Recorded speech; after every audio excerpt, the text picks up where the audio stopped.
At Kansas Insurance, we know one size doesn't fit all. In fact, our whole mindset is based on customized policies for you and your families. We're local, and we do what we do because we care about you. Think of us as brokers for your insurance needs. Working with Kansas Insurance gets you the award-winning service and attention to detail that only an independent agency can provide. All across Kansas, we're here to help you manage and plan for all types of risk. Contact a local agent today. Kansas Insurance. Local, independent, serving you.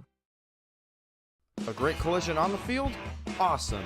An awesome collision on the road? Not so great. If that bad play does come your way, take your car to S&S Auto and Body Shop in Tonganoxie.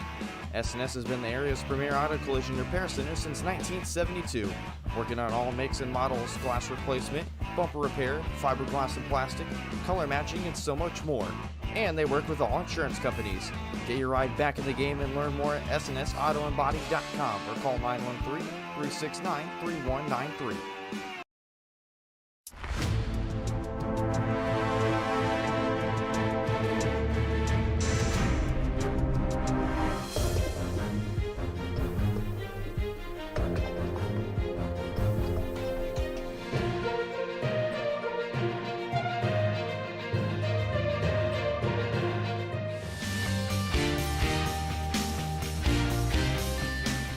For a winning team, contact White Birch Properties, the real estate MVPs.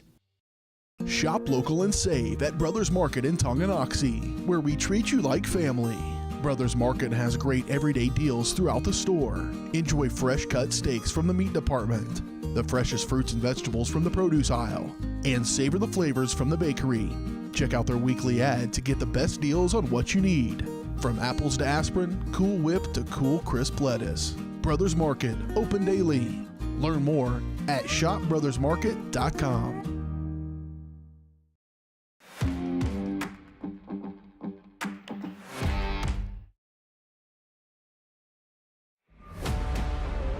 This is your home for the Chieftains. Tonganoxie Sports Live. Tonganoxie Sports Live is presented by Kansas Insurance, locally owned and operated. Kansas Insurance agents have years of industry experience. Learn more at kansasins.com.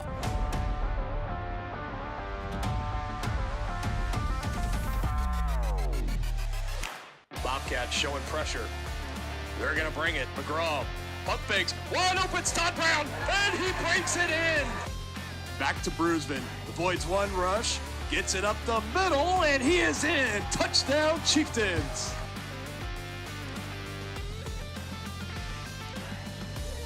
There it is, finally. Scoreless no more. The header is good. Emery Weiser. 24-22, set point for Tonganoxie. Near side, Smoots gets the kill and closes out the first set, 25-22. It's time for the Chieftains on your home for Tonganoxie High School Athletics. Tonganoxie Sports Live. There is just nothing that amounts to a rivalry matchup like this in October. One of the best happening tonight on Tonganoxie Sports Live in the entire state of Kansas. The Chieftains put the 8 Mile Showdown trophy on the line as they take on the undefeated Basehor-Linwood Bobcats right here on your home of the Chieftains, Tonganoxie Sports Live, and it is presented to you tonight by Kansas Insurance to see how they can help you protect what matters most. Give them a call at 913-369-6600 as we cruise into the S&S Body pregame show. They've been the place to go to in Tonganoxie for auto body and repair work since 1972. Get your ride back in the game. Learn more at snsautoandbody.com or give them a call today at 913-369-3193. As always, Dylan Funk alongside Dennis Drayton, partner. You could just tell when we were walking in here, we were getting things set up. The crowd's starting to file in on both sides. The band's getting ready for the Bobcats. You can just feel the energy in the tent, in the the electricity at Kaiser's Field tonight. You can tell it's just a little bit different than just a normal Friday night, right? Yeah, no question about it. And let's not forget that this is the Bobcats homecoming, so a little more added energy for that as well. So looking forward to a good one tonight.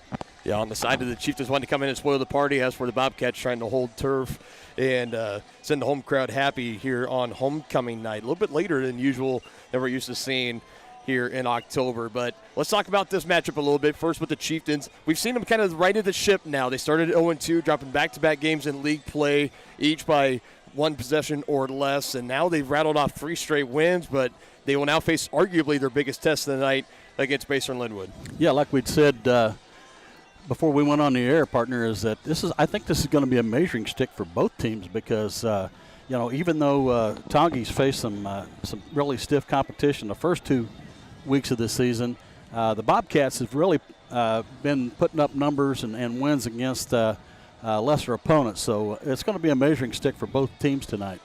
Yeah, just like that. We can say the same for the Bobcats as far as that measuring stick. This game, it's really going to give that true read on which each team is really made of as we start to get into we're already in week 6. We got 2 weeks left in the regular season. Week 9 postseason game is going to be happening in 3 weeks from tonight on November 1st. So one thing we do know for sure, though, about this matchup tonight is going to be fun and it's going to be explosive. Both teams in the last 4 matchups in the Tonganoxie Sports Live era, the last 4 matchups, both teams average 30-plus points a game, and it's high energy, nonstop, one way or the other. Yep. We've seen the Chieftains win in a blowout. We've seen the Bobcats win in a blowout. And we've seen both teams kind of win in close matchups. So I'm really excited to see how this one goes tonight. And, of course, like we saw last year with the 8 Mile Showdown trophy, a little bit of hardware to be claimed as well. Tongi kept it at Beatty Field and in that locker room field house for the entire year. Now the Bobcats are going to look to try to bring it home for the first time. Meanwhile, the Chieftains look to defend it and take this matchup in back-to-back years for the first time in quite a while. It's going to be a great atmosphere tonight here just right outside Basehor-Linwood High School. Chieftains and the Bobcats going to be kicking off here in just a little over 30 minutes from now. We got plenty more to get into here on the SNS Body pregame show, but first, when we come back, we'll take a look at our Wizard of Paws area matchups on the exclusive Chieftain Sports Network, Tonganoxie Sports Live. Does your roof have possible storm damage? Looking to get solar panels? Or is it just simply time to get it inspected? That's where Balmer Roofing and Solar come into play. Balmer Roofing has a combined 40 years of experience with JAF Master Elite and Emerald Pro contractors. The Balmer family and their team are ready to give your house a brand new roof or solar panels at an affordable cost with a 50-year warranty.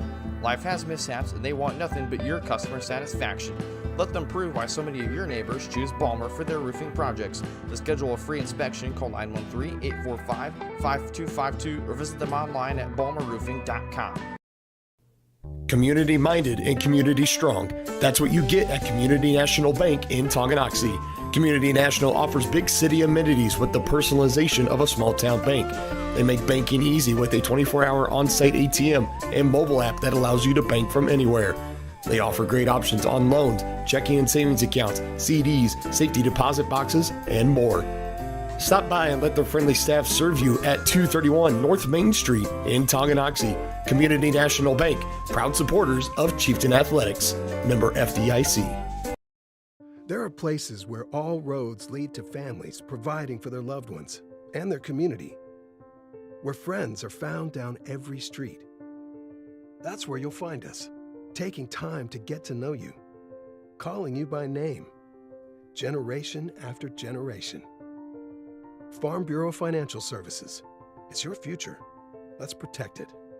Contact Farm Bureau agent Tex Vandervoort in Tonganoxie today.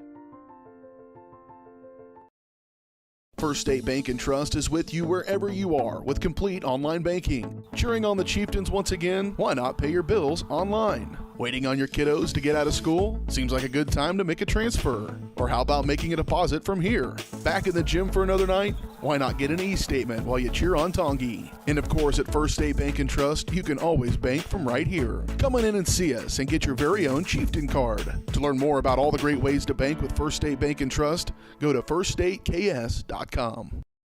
Are you ready for a mouth-watering journey down memory lane? Introducing Flashbacks. Start your day off right with our fluffy pancakes, omelets, or a cinnamon roll. For lunch, sink your teeth into our juicy made-to-order burgers, Philly cheese, and more. Flashbacks' friendly staff and welcoming atmosphere make every visit a delight, and their menu is filled with comfort food that will give you those warm, delicious flashbacks. Visit them today in downtown Tonganoxie, open 7 days a week from 7 a.m. to 12:30 p.m. Has your furnace left you out in the cold? Pipes plugged? Are you underwater with your water heater? If so, you'll be glad you called Ladd. Ladd Service Company in Tonganoxie has been your heating, cooling, and plumbing specialist since 1986. Ladd is your dealer for top quality brands like York, April Air, and Wolverine Brass. Plus, they maintain and service all other brands. Schedule your appointment by calling 913-369-3509. Visit laddserviceco.com to see why you'll be glad you called Ladd.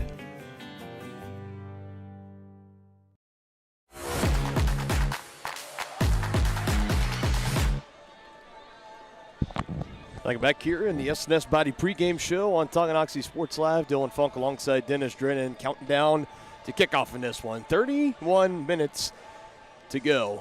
We're almost there, folks. Don't worry. It's coming up here in just a little bit. But first, let's take a look around at our area matchups tonight, brought to you by Wizard of Paws, Tonganoxie's family-owned pet grooming salon with a combined 48 years of experience. Schedule your pet's appointment today at wizardofpawstongi.com. Action in the Frontier League. Only two matchups where Frontier League schools are playing each other. This is one of them. Ottawa at Bonner Sprace's Cyclones. Big win last week at home against Spring Hill. They lost the week before against Eudora. They look to stay in the chase for a Frontier League title. Action in the UKC. Basehor-Linwood fans going to be keeping an eye on this one potentially. DeSoto Wildcats at the Leavenworth Pioneers. DeSoto trying to...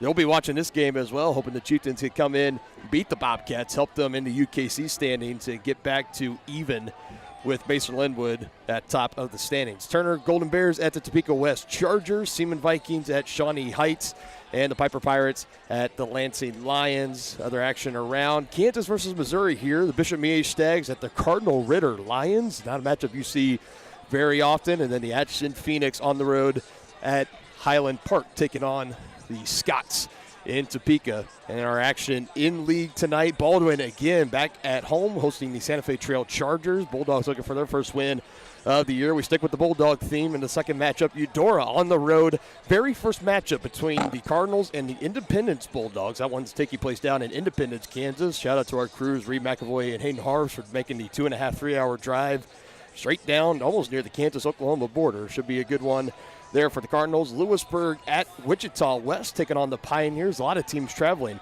in the Frontier League this evening. Got this matchup here, 8 Mile showdown between the Chieftains and the Bobcats, and then our Week 6 Frontier League Sports Live game of the week, the Paola Panthers at the Spring Hill Broncos. Spring Hill looking to bounce back after losing their first game last week at Ottawa, like we were just talking about a little bit before.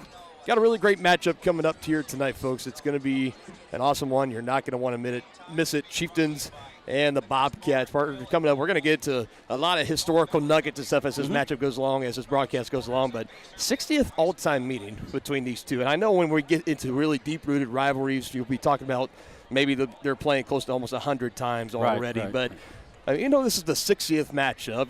The vast majority of them, if we're getting real technical, were against Tonganoxie and Basehor. Basehor and Linwood not consolidating until the late 1980s. But since they have consolidated, out of the last 36 matchups, it has been dead even at 18 games apiece between these two. Well, you can't get any more even than that.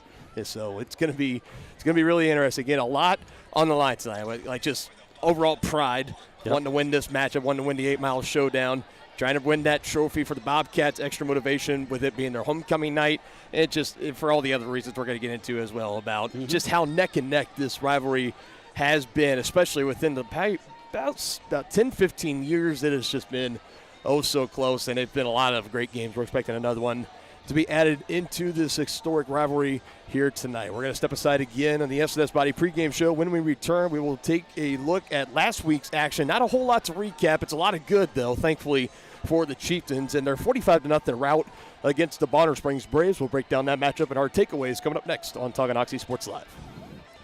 For more than 15 years, Lynch Real Estate has been a leader in the KC Metro. Hi, I'm Dan Lynch with Lynch Real Estate, inviting you to come let us prove to you why Lynch Real Estate is a name you can always trust. Dan and his team have built a reputation for unparalleled customer service and satisfaction by building lasting relationships. Learn more about Lynch Real Estate at lynchresidential.com or give them a call at 913-369-3000. Whether you're a first-time buyer or a high-end seller, I'm here to make it happen. Make the landscape of your dreams a reality with a stop at Oak Creek Nursery and Landscape. Just 15 minutes outside of Tonganoxie, come explore their full nursery of plants, trees, shrubs, annuals, and perennials. Learn from their certified specialists about proper seeding, watering, planting, lawn treatment, and so much more. Visit their website to enroll in classes, preview upcoming events, and request an estimate for your next project. Or give them a call at 913-351-5296. Oak Creek Nursery and Landscape, your one-stop shop for outdoor living. Ridge Med Spa in Tonganoxie is more than a destination. It's an experience designed to redefine radiance and inspire success. Dr. Mark Peterson and Laura Snow facilitate and encourage both providers and clients to live life to the fullest by investing in themselves. Their new space offers services for medical weight loss, IV nutrition, laser hair removal, laser skin rejuvenation, hydrofacials, and Botox. Visit ridgemedspa.com to book your appointment today in Tonganoxie. Illuminate your beauty.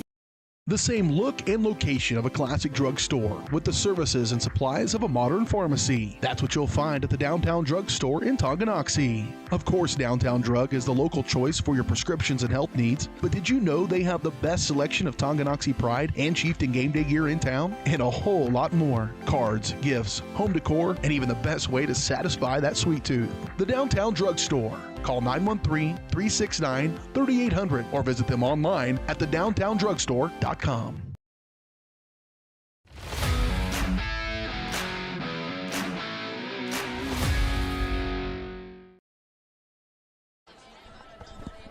Back here on Tonganoxie Sports Live, let's get into our recap and analysis of last week's matchup between the Chieftains and the Braves. This is brought to you by the Tonganoxie Public Library. Why pay for downloadable audiobooks when you could stream them for free with a Tonganoxie library card? Download the Libby app or visit the library's website to learn more. So positive news for the Chieftains. There's going to be a lot of good highlights here in this one. We start in the first quarter. Chieftains opening drive. You see it, not even 2 minutes into this game. Talon's going to let it fly. Looking for Todd Brown to Speedster.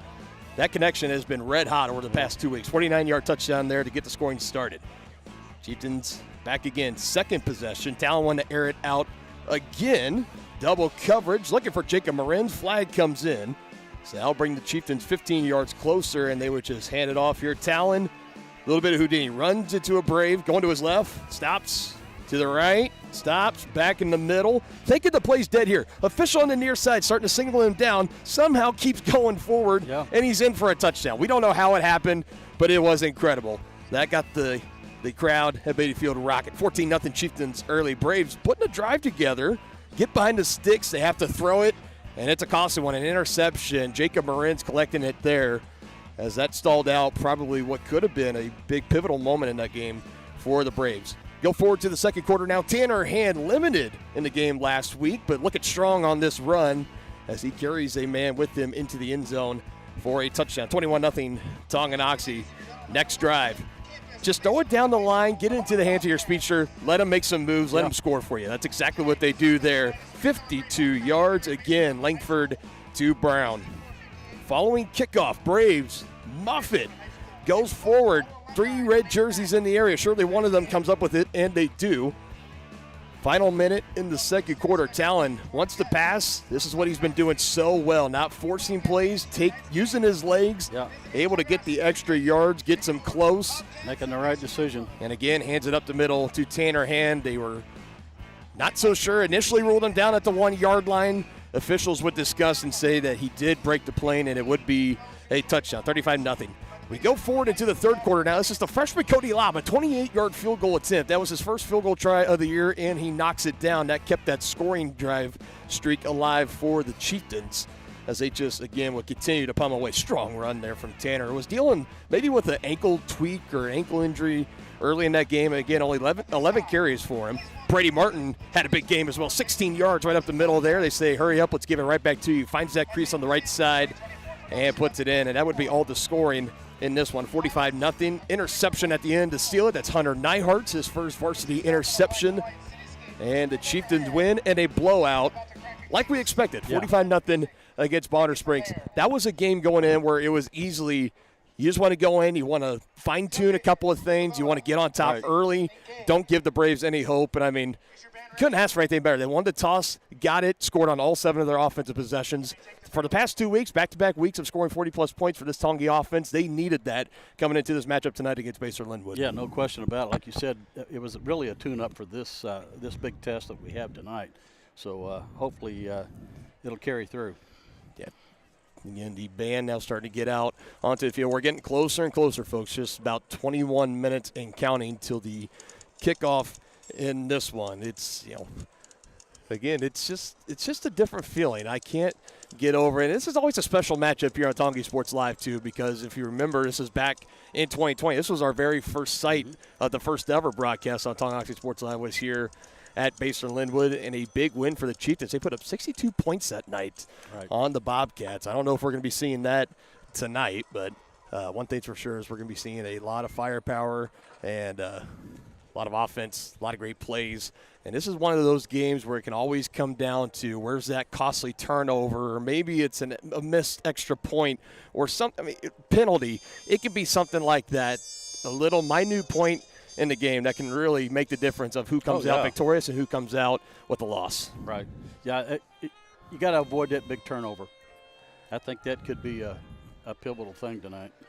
So let's talk about it a little bit. Our player spotlights tonight are brought to you by Brothers Market. You can check out their weekly ads and specials in-store or online at shopbrothersmarket.com. Brothers Market, where they treat you like family.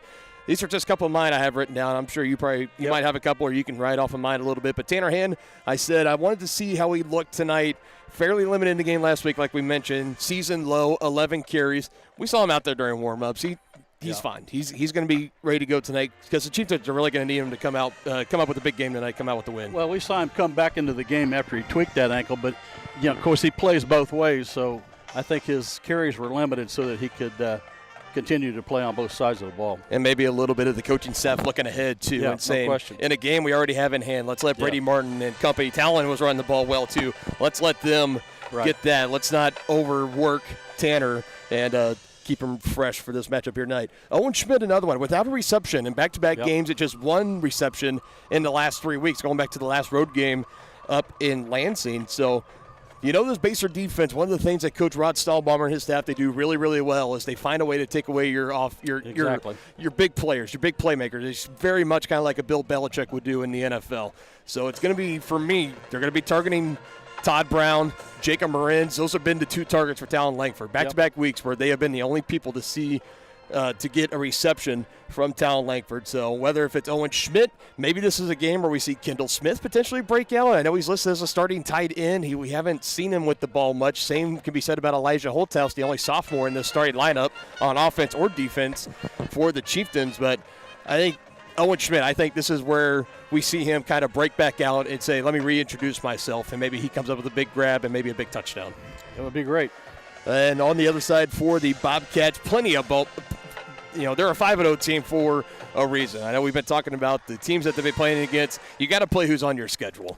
Right. Their closest game so far, they've played DeSoto, one of the other top teams in the UKC. They win 21-7. They had a scare against Shawnee Heights, who is kind of struggling this year. They beat them at 41-35 earlier, so that was the closest game of the year so far for the Bobcats. But their defense is led by this guy, Garrett Pierce, third-year starter at linebacker, leads the Bobcats with 4 sacks and 10 tackles for loss, leads them in both those categories. And first-team All-League honors last year. He is an absolute menace out there on defense. And if the Chieftains want to get this running game going tonight behind Tanner Hand and company, they got to find a way to take care of Garrett Pierce at the second level. Yeah, Garrett Pierce is the real deal. He's just a beast in backing up that line. So, we're going to have to get a helmet on him if they're going to get those running backs open. And it's always so easy to say, looking at the other team's quarterback, but that's what we're doing here. Carson Dixon, just a great overall athlete. He can do it with his arm. He can get out in space. He can really make you pay for it with his legs. He has 758 passing yards, 12 touchdowns, 3 interceptions. He's a junior, first year starting at the varsity level. He made his mistakes earlier in the season of trying to make some plays when he shouldn't have. He's kind of worked those out now. He's been playing some really great ball for him. 5 touchdowns in the game last week against Topeka West. He was one of the local news channels or publications player of the week. He earned those honors, so congratulations to Carson. Got to find a way, if you're the defense, to get pressure on him and keep him contained, or he's going to be making explosive plays happen left and right. Yeah, no question about it, and I'm going to give a shout-out here. Do it. Carson Dixon is my first cousin's grandson, who's also the mayor of Basehor, Dick Drennan. Yep. His parents are Heather Drennan Dixon and Rob Dixon, and Dick and Debbie are here recovering after a pretty serious car accident, but we talked to him before the game. He said nothing was going to keep him away from this game. So, yeah, I think that can be said about the whole entire town of Basehor. It looks like everybody has shut. Yeah, has shut down. They've locked the doors. They've pulled down the curtains, and again, I always call back Friday Night Lights, but I always see the signs in there where they say "Gone to the game." I think you're going to be seeing a lot of that tonight for both Tonganoxie and for Basehor-Linwood. Yeah, we look across the way there, and you can see that Tonganoxie's got a good representing crowd here as well, so looking forward to a good one. Yeah, people are going to be packing the stands on both sides, and of course we're glad for people that can't make it to the game. You're joining us tonight here on Tonganoxie Sports Live, hoping to bring you a great one. It's going to be kicking off in about 16 minutes from now. We'll be back with more exclusive Chieftain football coverage on Tonganoxie Sports Live. Tonganoxie is the ideal location to start a business. That's why the Tonganoxie Business Association has strived towards a common goal of adding value to businesses and the community since 2015. They assist in providing improved services for customers and visitors, encouraging and enhancing businesses, and preserving historical and cultural assets. Follow them on Instagram for the latest and upcoming event information, and become a member today by visiting their website, TonganoxieBusinessAssociation.com. Proud supporters of Chieftain Athletics.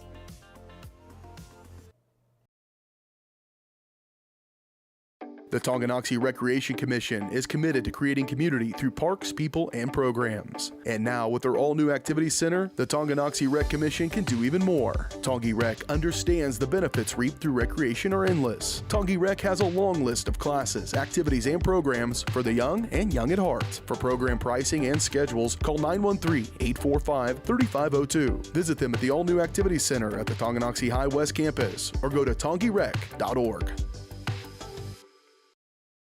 Hi, I'm Dr. Aaron Stoes with Paola Vet Clinic. We'd like to thank you for trusting us with the care of your pets and large animals. At Paola Vet Clinic, we're proud to be your hometown veterinarians who know and care about your family. We provide cutting-edge diagnostic services, digital radiology, ultrasound, and in-house same-day blood work, chiropractic, and reproductive services. Come in and see us at our new location here in Paola in the Industrial Park with indoor cattle and equine facilities complete with a hydraulic tip chute. With a team of 11 veterinarians, our commitment to this community makes Paola Vet Clinic the vets you can trust. Hello, Four States. This is Jay Hatfield with the Jay Hatfield Auto Group. We've been serving the Four States area for over 29 years, and we now have 6 locations which offer Chevrolet, GMC, Ford, and Chrysler Dodge Jeep Ram. Each of our locations is operated by a Jay Hatfield family member or managing partner.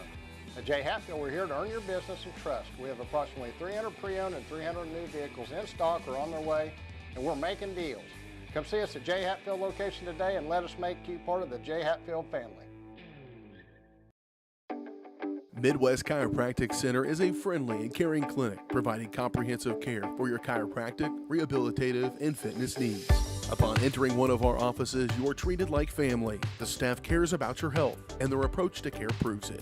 With 3 locations in Tonganoxie, Lansing, and Bonner Springs, plus some Saturday hours, Midwest Chiropractic Center is dedicated to offering affordable, gentle chiropractic care. Midwest Chiropractic Center, getting you back to active. Family owned and operated Wizard of Paws is a 5th-generation business located in the heart of downtown Tonganoxie. The professionally trained staff takes pride in making every dog and cat look its best, whether it be to breed-specific trim or an adorable, cute pet trim. Plus, their facility offers amenities and space that are doggone amazing. Call Wizard of Paws to make your appointment at 913-416-0255 or visit them at 406 East 4th Street in Tonganoxie. Learn more at wizardofpawstongi.com.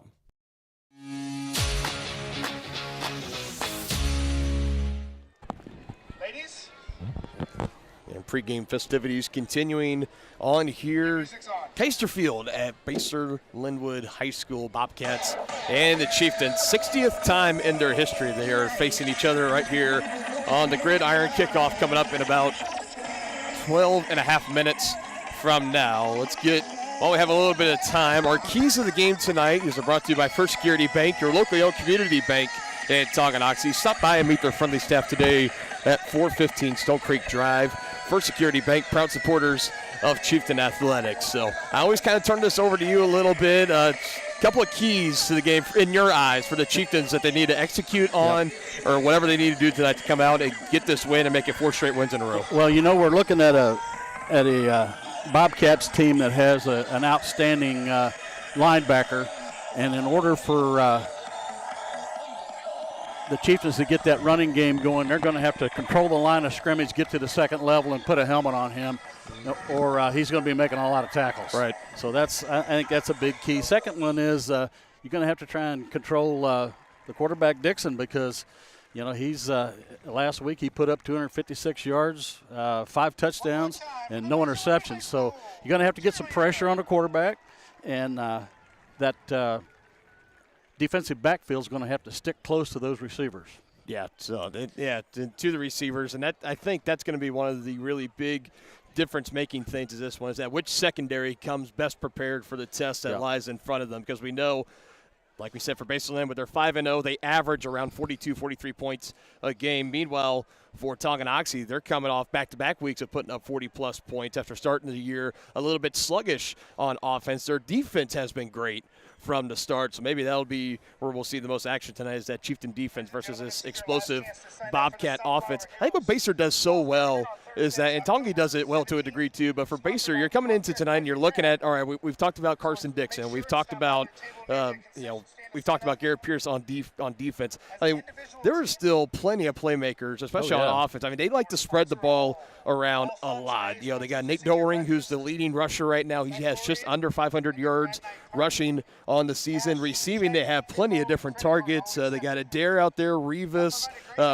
Roman Miller, who was once a Tonganoxie Chieftain, now a Basehor-Linwood Bobcat. We'll get into that a little bit later on. They do such a great job of getting 3, 4, 5, even sometimes 6 different guys, ball carriers, receivers, tight ends, whatever, into the game, that really, if you're a defense, so if you're Coach Bond tonight, you can't come in and just say, we take this guy away and we're going to be fine. It's that everybody has to play assignment sound. This Chieftain defense, they've been up to the test for the most part. All 5 weeks of this season, they're going to be pushed to their limit tonight in week 6. Yeah, like you said, they've got to be assignment sound, because if they're not, both of these teams can hurt one another. And we'll take a look now, pull up our starting lineups tonight. These are going to be brought to you by Forever Fencing. Again, no changes at all that were relayed over to me. Now, this has happened in the past where I know Coach Troyer, he loves to keep everything close to the vest. He doesn't even like to share stuff with me. We could see some tweaks to this, obviously, but as far as everybody's healthy, we've been looking at that sideline, not seeing anybody, thankfully, in any street clothes. Looks like the same thing for Basehor-Linwood. Looks like both sides are healthy and they're ready to go for this one. It is also important to know for Basehor-Linwood, is that they are coming off a rare Thursday night football game last week, so they're actually coming off of an extra day, extra day of preparation, extra day of rest. It's very rare in high school. You get the 8-day kind of week to go through and prepare for an opponent. Exactly. How much of a difference is that going to make tonight? I honestly couldn't tell you, but I think it is kind of worth a note, at least a little bit. Yeah, no question, because both of these coaches have been reviewing video of each other and coming up with the game plan, so we'll see how it unfolds. Exactly. We'll just see how it unfolds. Again, the starting lineup side brought to you by Forever Fencing, your locally owned and top-rated fencing company in the Midwest. Go online for your free estimate today at www.foreverfencingkc.com. Again, it is just a matter of moments here. I feel like we've been watching the pregame festivities go on for about 2 hours now. I think everybody in this stadium, everybody in the stands right now on the Basehor-Linwood side and on the Tonganoxie side, they're ready to just see this one get started. No question. Right? I mean, it's same thing for the players, too. We know kids on social media, there's been some jawing back and forth on both sides. They've been talking. We talked about that connection with the Basehor-Linwood side and Roman Wilson about was that Tongi originally. Now he transferred over to Basehor-Linwood. He's been hearing from some of his old friends, too. He's been giving some playful jabs right back. So, it's very spirited. It's going to be highly competitive. Just can't wait to get this one started. About 7.5 minutes from now, we're going to take one final break, and we'll be back with kickoff and more on the other side here on Tonganoxie Sports Live. At Kansas Insurance, we know one size doesn't fit all. In fact, our whole mindset is based on customized policies for you and your families. We're local, and we do what we do because we care about you. Think of us as brokers for your insurance needs. Working with Kansas Insurance gets you the award-winning service and attention to detail that only an independent agency can provide. All across Kansas, we're here to help you manage and plan for all types of risk. Contact a local agent today. Kansas Insurance. Local, independent, serving you. A great collision on the field? Awesome. An awesome collision on the road? Not so great. If that bad play does come your way, take your car to S&S Auto and Body Shop in Tonganoxie. S&S has been the area's premier auto collision repair center since 1972, working on all makes and models, glass replacement, bumper repair, fiberglass and plastic, color matching, and so much more. And they work with all insurance companies. Get your ride back in the game and learn more at snsautoandbody.com or call 913-369-3193.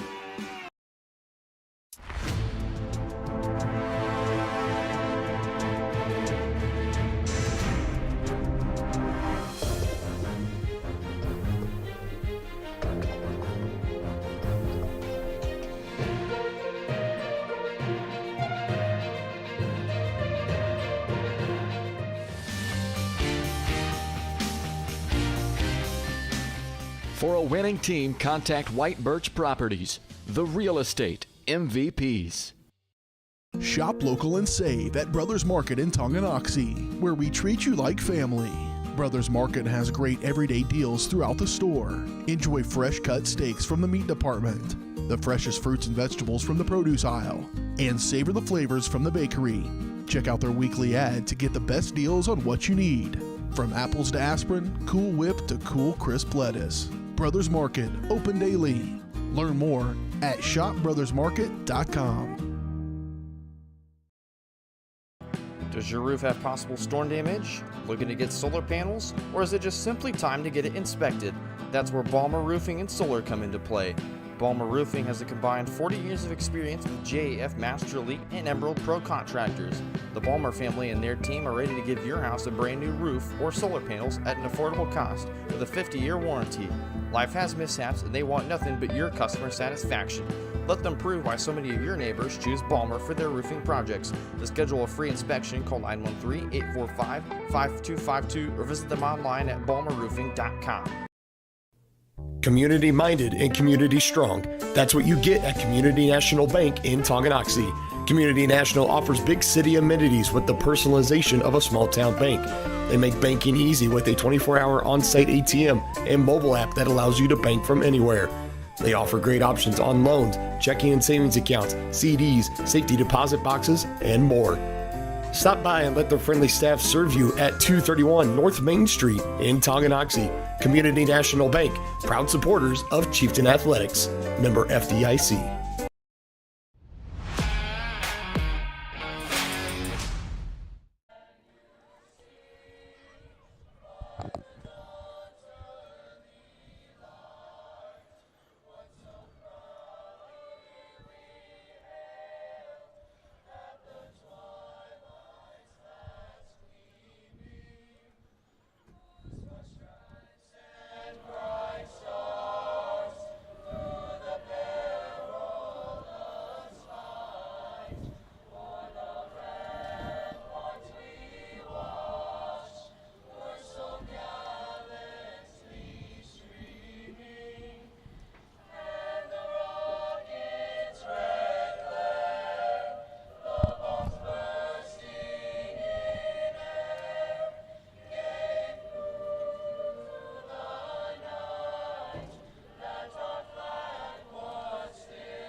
Done there by the high school choir here at Basehor-Linwood.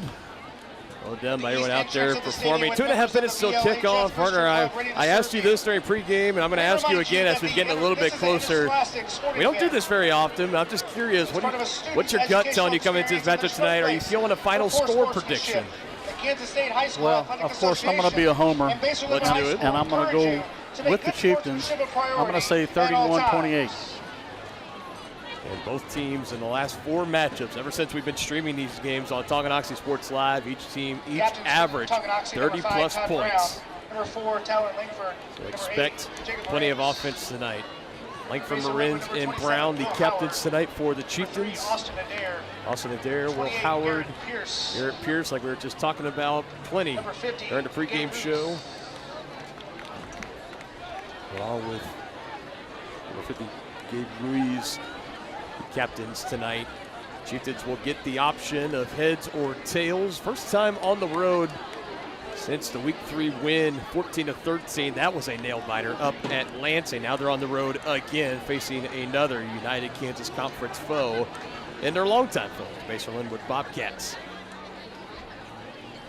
They continue to talk over the ground rules. The other thing you and I were talking about tonight, too, is that this officiating crew, I think they have probably been given the rundown of this is a rivalry. There's probably going to be some extra chippiness, some late pushing and shoving after plays. I wonder if that's the first sign of any of that happening tonight, if they're going to set the tempo early, if we'll see maybe an early warning issue to both teams or maybe an early penalty of costing 15 yards.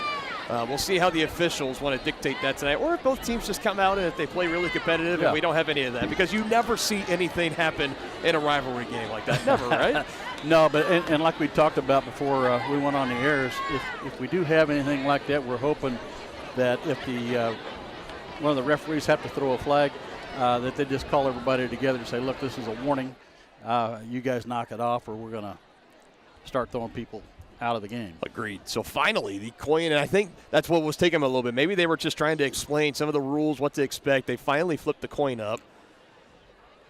Again, waiting to see indication. Looks like maybe we're going to see the Bobcats on offense here. Maybe, maybe not. We'll see.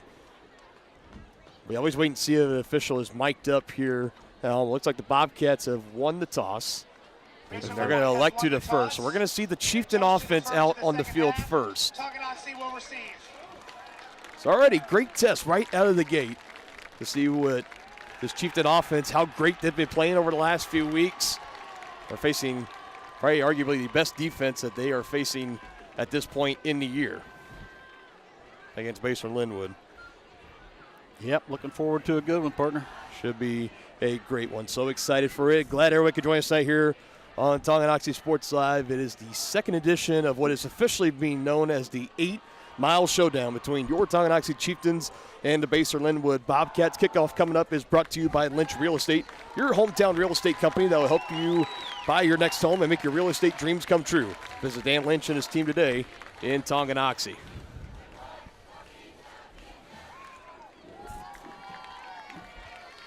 We're going to see the Bobcats tee it up at the 40-yard line. And we'll see for Tongi, who goes back to return. We've seen Alex Stevens back there, Todd Brown, Tanner Hand, a variety of kickoff returners. Are you ready? Basehor-Linwood, are you ready?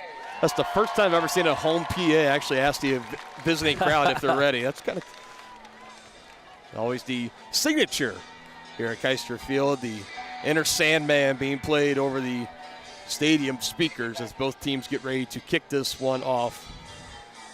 First time these two have met in October since 2017. That was a game in Tonganoxie where the Chieftains won it 10-3 and part of taking the last ever Call Valley League title.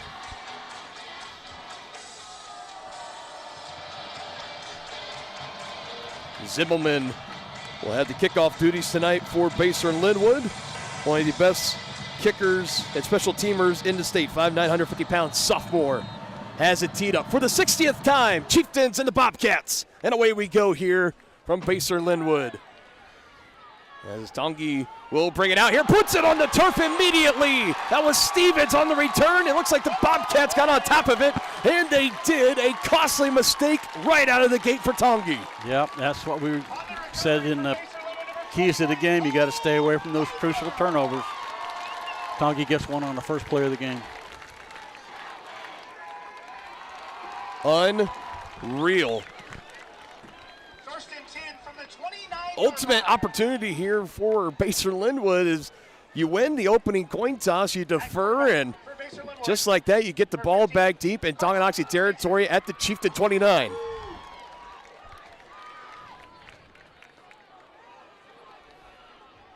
We'll see Dixon in the backfield. Nick Doring right behind him. A leading rusher for the Bobcats. Roman Miller in motion. A handoff up the middle. Doring had a big hole. Gets met at the 20. Still fighting for it. Getting close. And we'll go down to right around the 17-yard line. A gain of 11 on the ground.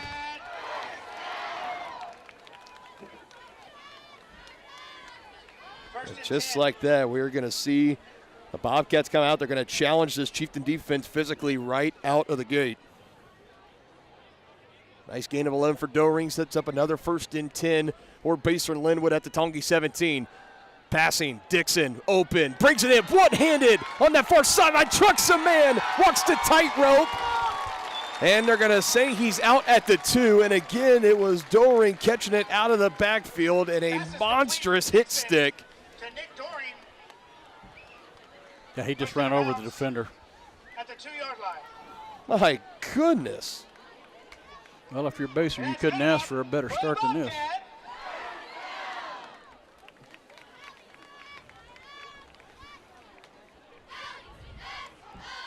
And during the whole entire way, after Bobcats received the opening kickoff fumble by the Chieftains, up the middle, keep feeding the beast. Chieftain defense trying to get the stop, and they do. Doring takes it just on the doorstep, shy of the goal line. 4th play of the drive coming up here for Basehor-Linwood, looking to punch it in on 2nd and goal.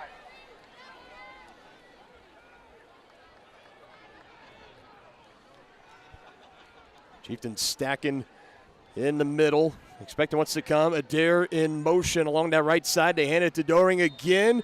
Pushes forward into the end zone. Touchdown, Basehor-Linwood.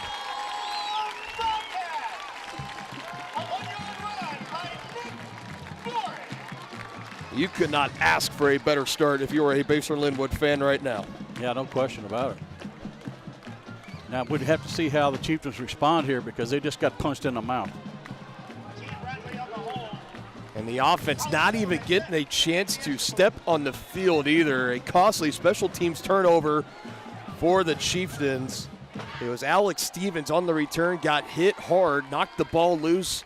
Bobcats recovered it, bobbled on the snap. Zimbelman has it, fire, pitches it back, trying to make a play happen. He's slung down by Kendall Smith. Nothing's going to be happening. So it will stay a 6-0 ball game. And like we were talking about earlier, in these kind of tight contests, it can come down to a costly turnover or a missed extra point. We've already seen both early in this game. Bobcats with an early 6-0 lead. We will step aside. More of the 8 Mile Showdown coming up next on Tongi Sports Live. For more than 15 years, Lynch Real Estate has been a leader in the KC Metro. Hi, I'm Dan Lynch with Lynch Real Estate, inviting you to come let us prove to you why Lynch Real Estate is a name you can always trust. Dan and his team have built a reputation for unparalleled customer service and satisfaction by building lasting relationships. Learn more about Lynch Real Estate at lynchresidential.com or give them a call at 913-369-3000. Whether you're a first-time buyer or a high-end seller, I'm here to make it happen.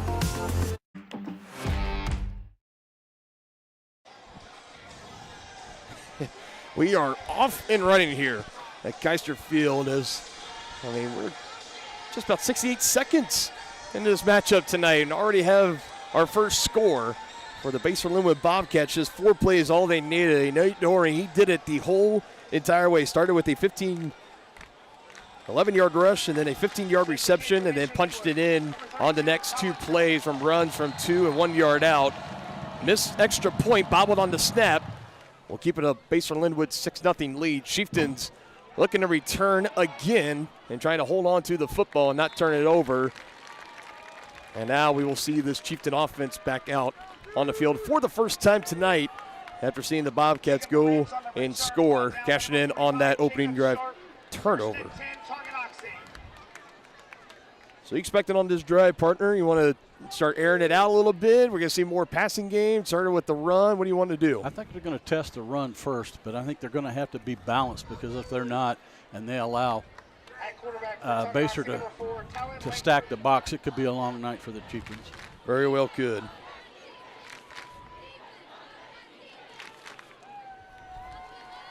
That was the 9th touchdown of the season, leading rushing touchdowns at least for Nick Doring. Coming in just under 90 carries on the season as well. Had a reception, not featured super heavily in the passing game. Now we'll see what the Chieftains can do. 1st and 10, they keep it on the ground. Tanner Hand trying to run over a couple of guys, and he has to just to get back to the line of scrimmage for no gain. We talked about last week for Tanner, a season low of 11 carries. There was a point in that game. Looked like he might have tweaked his ankle, lower body injury. He still was able to collect 2 touchdowns on the night, so he still had a great game. Yeah. One of the best running backs in the Frontier League and one of the best in the Class 4A East as well.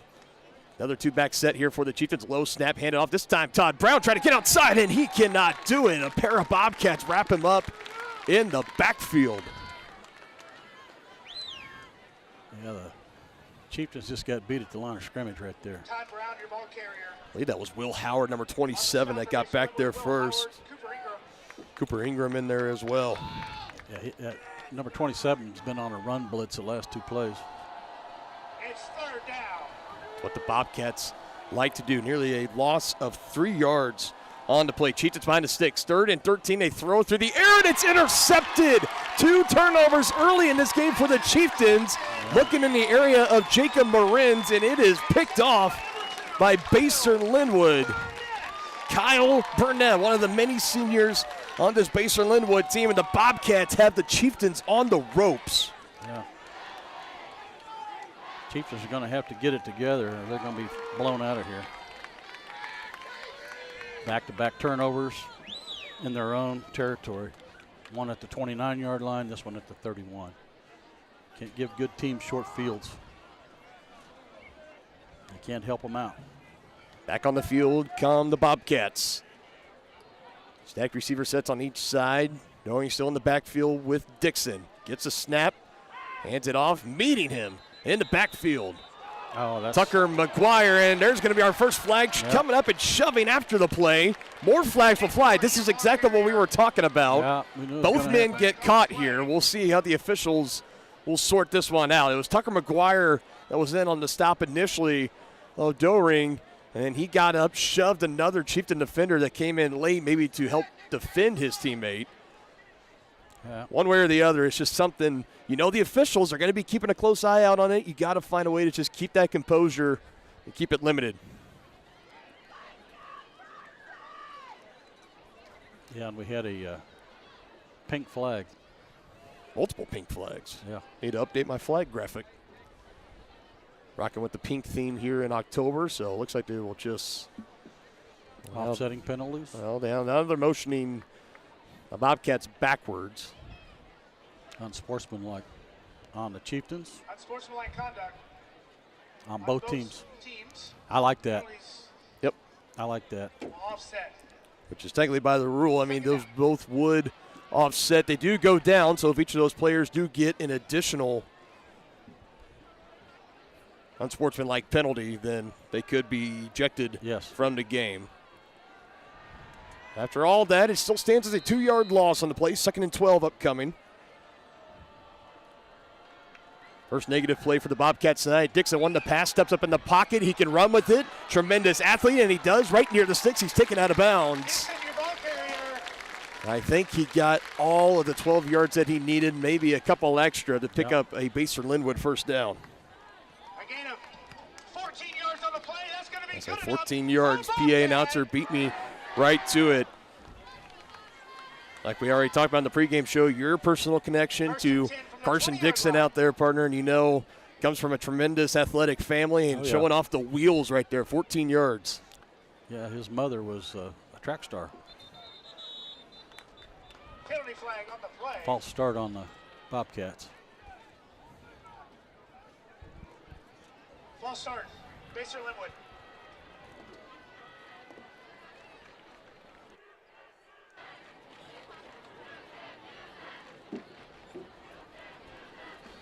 5 yards. That will count towards the penalty total on the night. First and 15.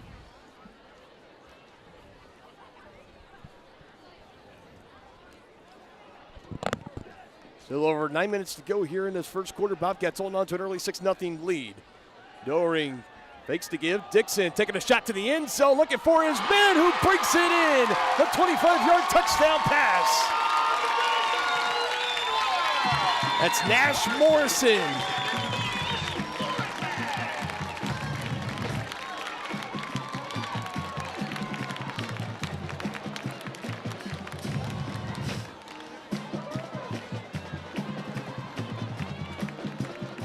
You just tip your cap to that. He high pointed it.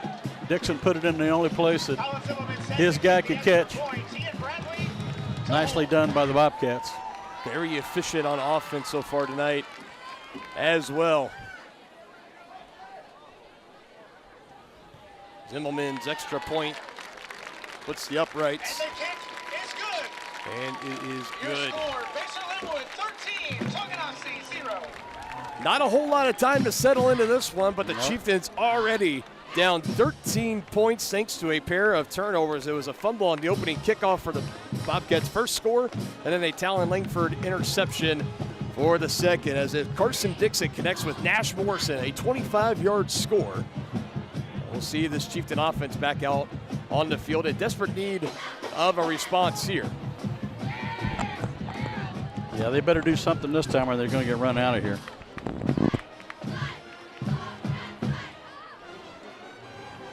And you cannot ask for a better start on homecoming night if you were Basehor-Linwood. Absolutely. The Chieftains have absolutely shot themselves in the foot to start this one. For sure.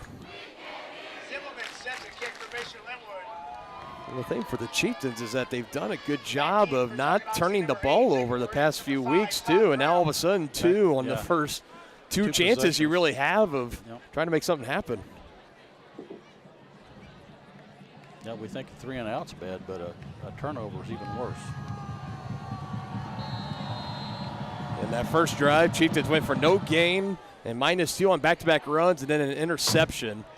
And now we'll see a return pending here, looking to make a big play. Splitting defenders, getting up the near sideline. This is Jacob Marins getting knocked out of bounds right near midfield, and that could be the big thing that sparks this Chieftain team as they look to cut into this deficit and make it a one-possession game. 1st and 10 at the Basehor-Linwood 47-yard line. Yeah, that was a great return by Jacob there. 1st and 10 from the 47-yard line. Yeah, he got a couple of blocks and was able to get loose on the near sideline. Had a very tight window in between around the 15-20-yard line. A couple Bobcats were closing in. He was able to get through there, had a lot of green grass in front of him. Eventually he was knocked out of bounds by, I believe it was Nate Martin, number 1, that was able to do it. Prime opportunity here for the Chieftains, going 3 and out. Driving on that interception. Now this ball's on the ground. I think Talon got on top of it. Oh, man. Puts him right back at midfield or so. Loss of 3 or 4. Chieftain offense and just the Chieftains in general cannot get out of their own way right now. No. 2nd and 13. A lost fumble, an interception, and now a fumble that's recovered. Not a good start. 2 receivers on the left side, 1 near is Marins. They're going to go through the air. Talon feeling the pressure is going to roll out, and he's going to take it, slides down. We'll mark him down at the Bobcat 45-yard line. Well, we've got lots of ball game left, so I'm hoping the Chieftains are rallying each other, trying to get back in this thing. Yeah, I mean, we're still in we got 8 minutes in the first quarter. That's not the mindset of a team that's led by Preston Troyer and Matt Bond, amongst many, many others. They're not going to roll over. Was just now under 8 minutes play in this first quarter, down by 13. They're down and 8, trying to run it again. Tanner Hand able to make a cut, able to pick up some. That's still going to bring up a fairly about 4th and 7. Looks like they're going to kick it. Yep.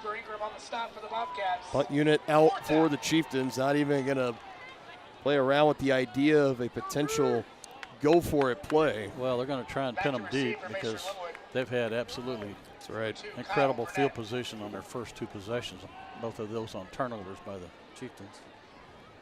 Well, that was skipped. Bounces and blocked. Talon able to pick it up. He can run it here. Bobcat trying to track it down. Takes a big lick. Just shy of the Bobcat 45-yard line. There to wrap him up. That was Caden.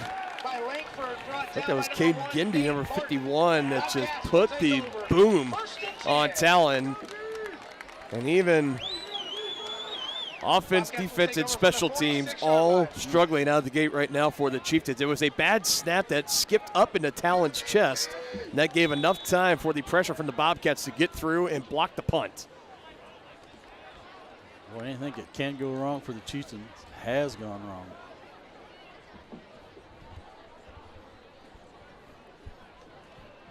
Dixon in the backfield again, sends Adair in motion. 1st and 10 for Basehor-Linwood up the middle. Doering again, met by Kendall Smith, Tanner Hand, among others. TJ Leeper also getting in on the stop for no gain. Kendall Smith. Chieftains need more of that. TJ Leeper on the stop. 4 plays on the first score of the game for Basehor, 3 on their second scoring drive. So, like we said, it has been a highly efficient start for the Bobcats tonight on offense, up 13-0, getting close to the 6.5 minute mark. The Chieftains really need to get a stop on this drive. Miller, the tight end, in motion. Dixon throws over the middle, high but snagged and brought down. 1st down and more for his man Nate Martin.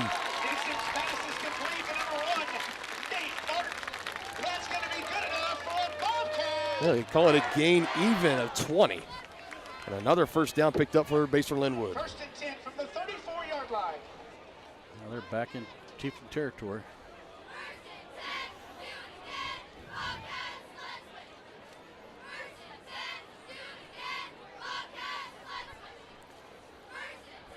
All 3 completions for Dixon.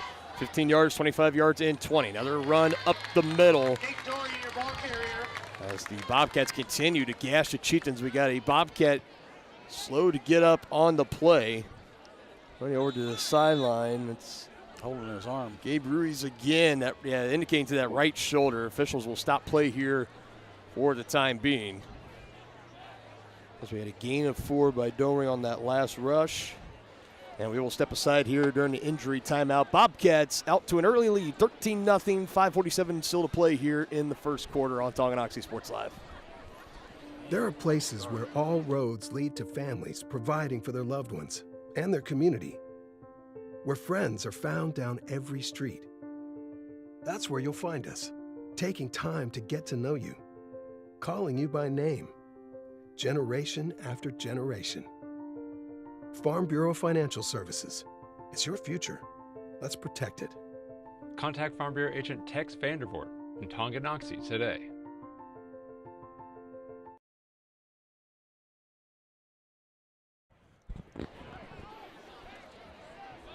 Back out of the timeout, Ruiz will be without him for the time being. Next man up in the trenches for Basehor-Linwood. It was a gain of 4 on the carry from Nate Doring. 2nd and 6 play from the Tonganoxie 30-yard line for the Bobcats. Dixon wants to throw again. He's perfect, 3 of 3, and might have been 4 for 4, but wasn't looking for it. Caught the touchdown earlier was Nash Morrison, and he got behind defenders again, and Chieftains fortunate to catch a break. Yeah, he was open, but Dixon just overthrew him. That was on Marin's and Morrison. I'm not sure if he was even getting his head turned around and was looking for that pass either. Rare miscommunication there between Dixon and his receiving core. Brings up a 3rd down and 6. First 3rd down the Bobcats have faced tonight. Draw out the middle, Doring, plenty of space. Bowers the shoulder, lost the football. I believe a Bobcat lineman was right there to scoop it up. Well, sometimes it's just the way it goes, you know. Unfortunately, the Chieftains caused a fumble there, but it's picked up by the Bobcats. The play's going to result. And it'll be good enough for a Bobcat. Bobcats in the red zone again. Chieftains going to try and hold them. Need to keep them out of the end zone here.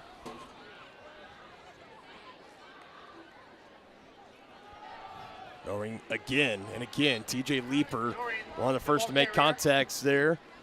Tanner Hand also getting into the mix on the stop for Tonganoxie. Leeper on the stop for Chieftains. No gain on the play. TJ shot that gap, met him right in the hole.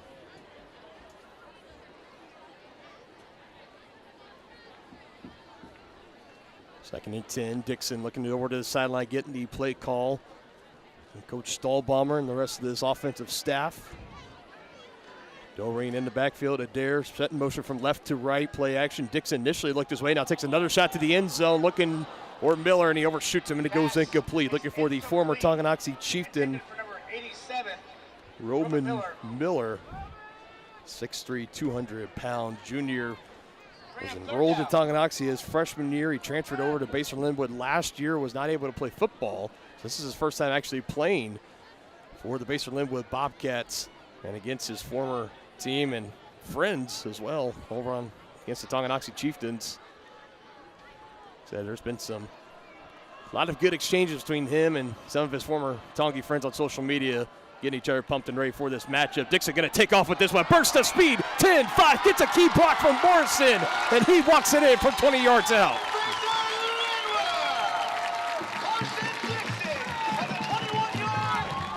Makes it look so easy. Yeah, the Bobcats sealed that side off, and he had a wide open lane to the end zone. It was sealed off nicely, as you mentioned, in the block down the field by the receiver. Yeah. Nash Morrison has one touchdown, potentially missed another earlier, and gets a key block there to bring another score. Bobcats looking to make it 20 unanswered, pending an extra point for Zimmelman. It is up. It's a beeliner, and it is good. And the kick is good. Not too sure if so many people expected this right out of the gates here in this edition of the 8 Mile Showdown. Chieftains blanked on the scoreboard right now. 3 drives, 3 touchdowns for the Bobcats. They lead it 20-0. The Tonganoxie Recreation Commission is committed to creating community through parks, people, and programs. And now, with their all-new activity center, the Tonganoxie Rec Commission can do even more. Tongi Rec understands the benefits reaped through recreation are endless. Tongi Rec has a long list of classes, activities, and programs for the young and young at heart. For program pricing and schedules, call 913-845-3502. Visit them at the all-new activity center at the Tonganoxie High West campus or go to tongirec.org.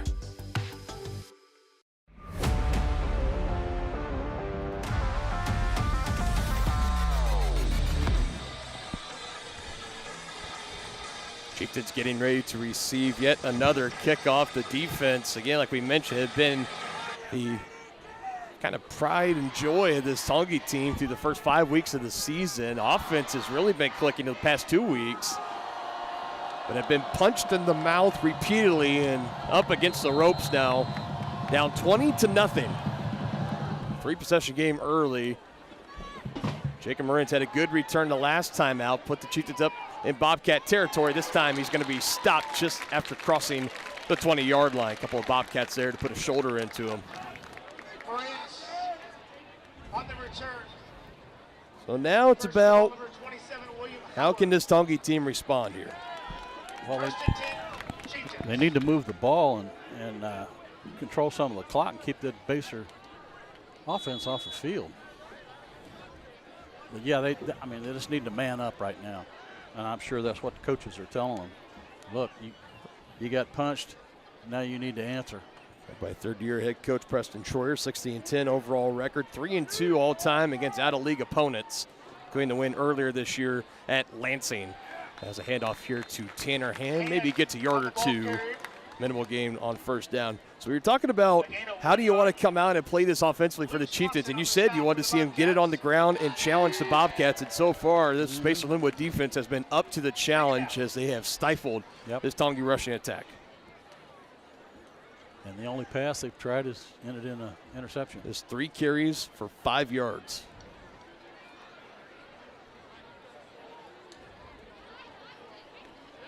Two straight 3-and-outs. The first drive ending in that interception. They get it down to Todd Brown, trying to get a block from Owen Schmidt, wrapped up around the ankles and slung down at the 30-yard line is Todd. A good pickup. So I'll bring up a 3rd and manageable here for Tonganoxie. And this next play call that will come in might be a fairly decent indication of if they're going to already be considering 4th down territory, which I think it's a little too early, but yeah, it is. We'll see.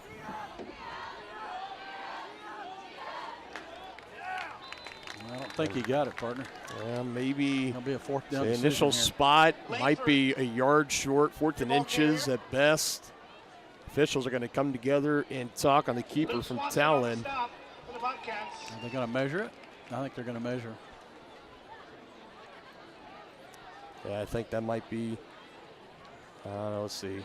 Yep, they're going to bring the chains out. They're going to measure it and see. It is right, maybe about the difference of the nose of the football potentially.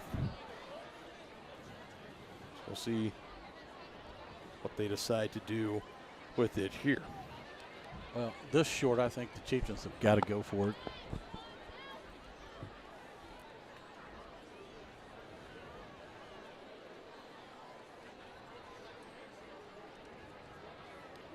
Chain gang making their way out there, getting it set. They're going to stretch it out. My indication looks like he got it, and by about a half of the football. 1st and 10 for the Chieftains. That's the Chieftains' first down, isn't it? It is. Now they need to keep it going. They really need a score on this drive. Chiefs now 1 for 3 on 3rd downs. Talon for 2 carries, 7 yards. Tanner Hand so far 3 carries, 5 yards. Now throw down the line to Todd Brown, good for a pick up a 5. Fakes there, another design keeper for Talon, running up the middle, head of steam. Getting near midfield, slung down, but not before picking up the 1st down. Yeah, he got 14 yards. Yeah, the Bobcats kind of bit on that fake, and they opened up the middle, and Talon made a pay. That's what the Chieftains need to do. With how strong and athletic Talon can be, he just gets a head of steam going with him, and he turned those legs. He had pumped down about an extra 4, 5, 6 yards there at the end. Yeah, after contact. Good gain of 14 yards. 1st and 10 for the Chieftains. Still at their own 46. Another throw down to Marin's, tripped up right at the line of scrimmage. Maybe a yard. Maybe a yard. See how generous they want to be, and they will give him just about a yard, but nothing more.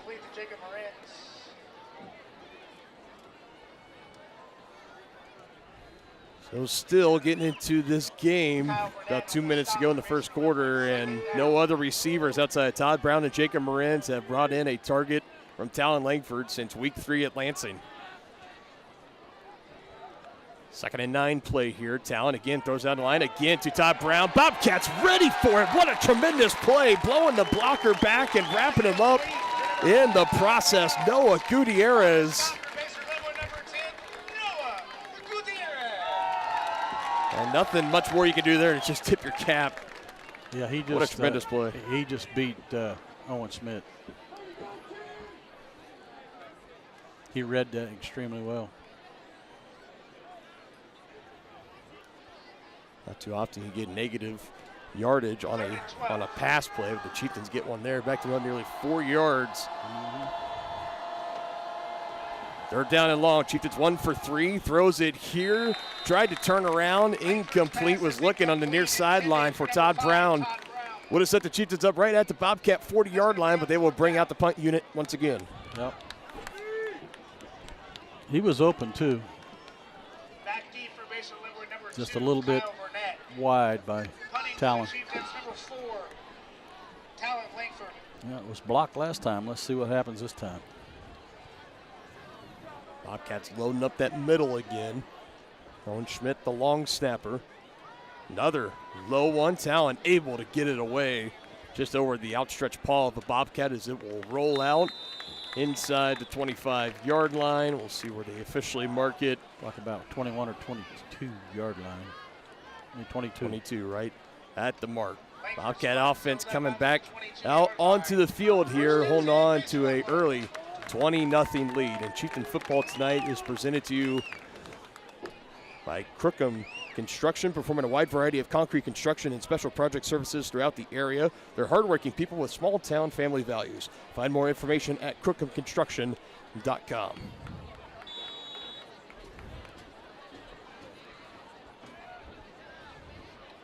Minute 2 seconds remaining in this opening quarter. It's been all Bobcats to this point. They keep it on the ground with Doring again. Patient running, getting around the edge. What should have been maybe about a 1 or 2 yard loss instead will result in a really good first down carry. Close to about 5 yards. Yeah, the Chieftains had a chance to stop him. Tanner Hand had a chance to get him in the backfield. Wasn't able to bring him down. He is a handful, though.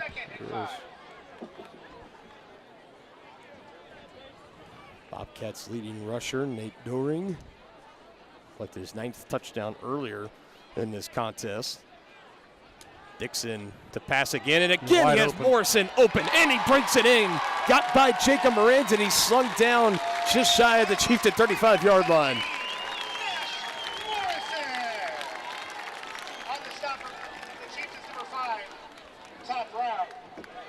The Chieftains are not getting any kind of pass rush at all on Dixon, and he's able to sit back there and pick his receivers. They're going to pick them apart. They don't get some pressure on that young man. 41 yards, big chunk play there for Basehor-Linwood. Dixon, a toss to Adair, sent out in motion. Potential block in the back. There's the flag right there. Big shoulder tackle. Tucker McGuire, but they're going to come back, and I believe they're going to get a tight end for Basehor-Linwood on the block in the back on Mark Geiger, trying to seal that right edge for Austin Adair. I believe it's going to be on Roman Miller, the junior. And that is exactly what it's going to be. As we come to the end of the first quarter here. 1 down, 3 to go here at Keister Field at Basehor-Linwood High School. Chieftains in need of a rally. So they find themselves down 20-0. Second quarter action coming up next here on Tonganoxie Sports Live. Hi, do you offer insurance bundling? Enter authentication code to start transaction. Where would I get the code? Please enter code. Okay. Sometimes humans are just more helpful. Wrong. Let's talk about bundling and see if there are other ways for you to save with a super check. That sounds great. Here, take a look. Farm Bureau Financial Services. It's your future. Let's protect it. Contact Farm Bureau agent Tex Vandervoort in Tonganoxie today. First State Bank and Trust is with you wherever you are with complete online banking. Cheering on the Chieftains once again? Why not pay your bills online? Waiting on your kiddos to get out of school? Seems like a good time to make a transfer. Or how about making a deposit from here?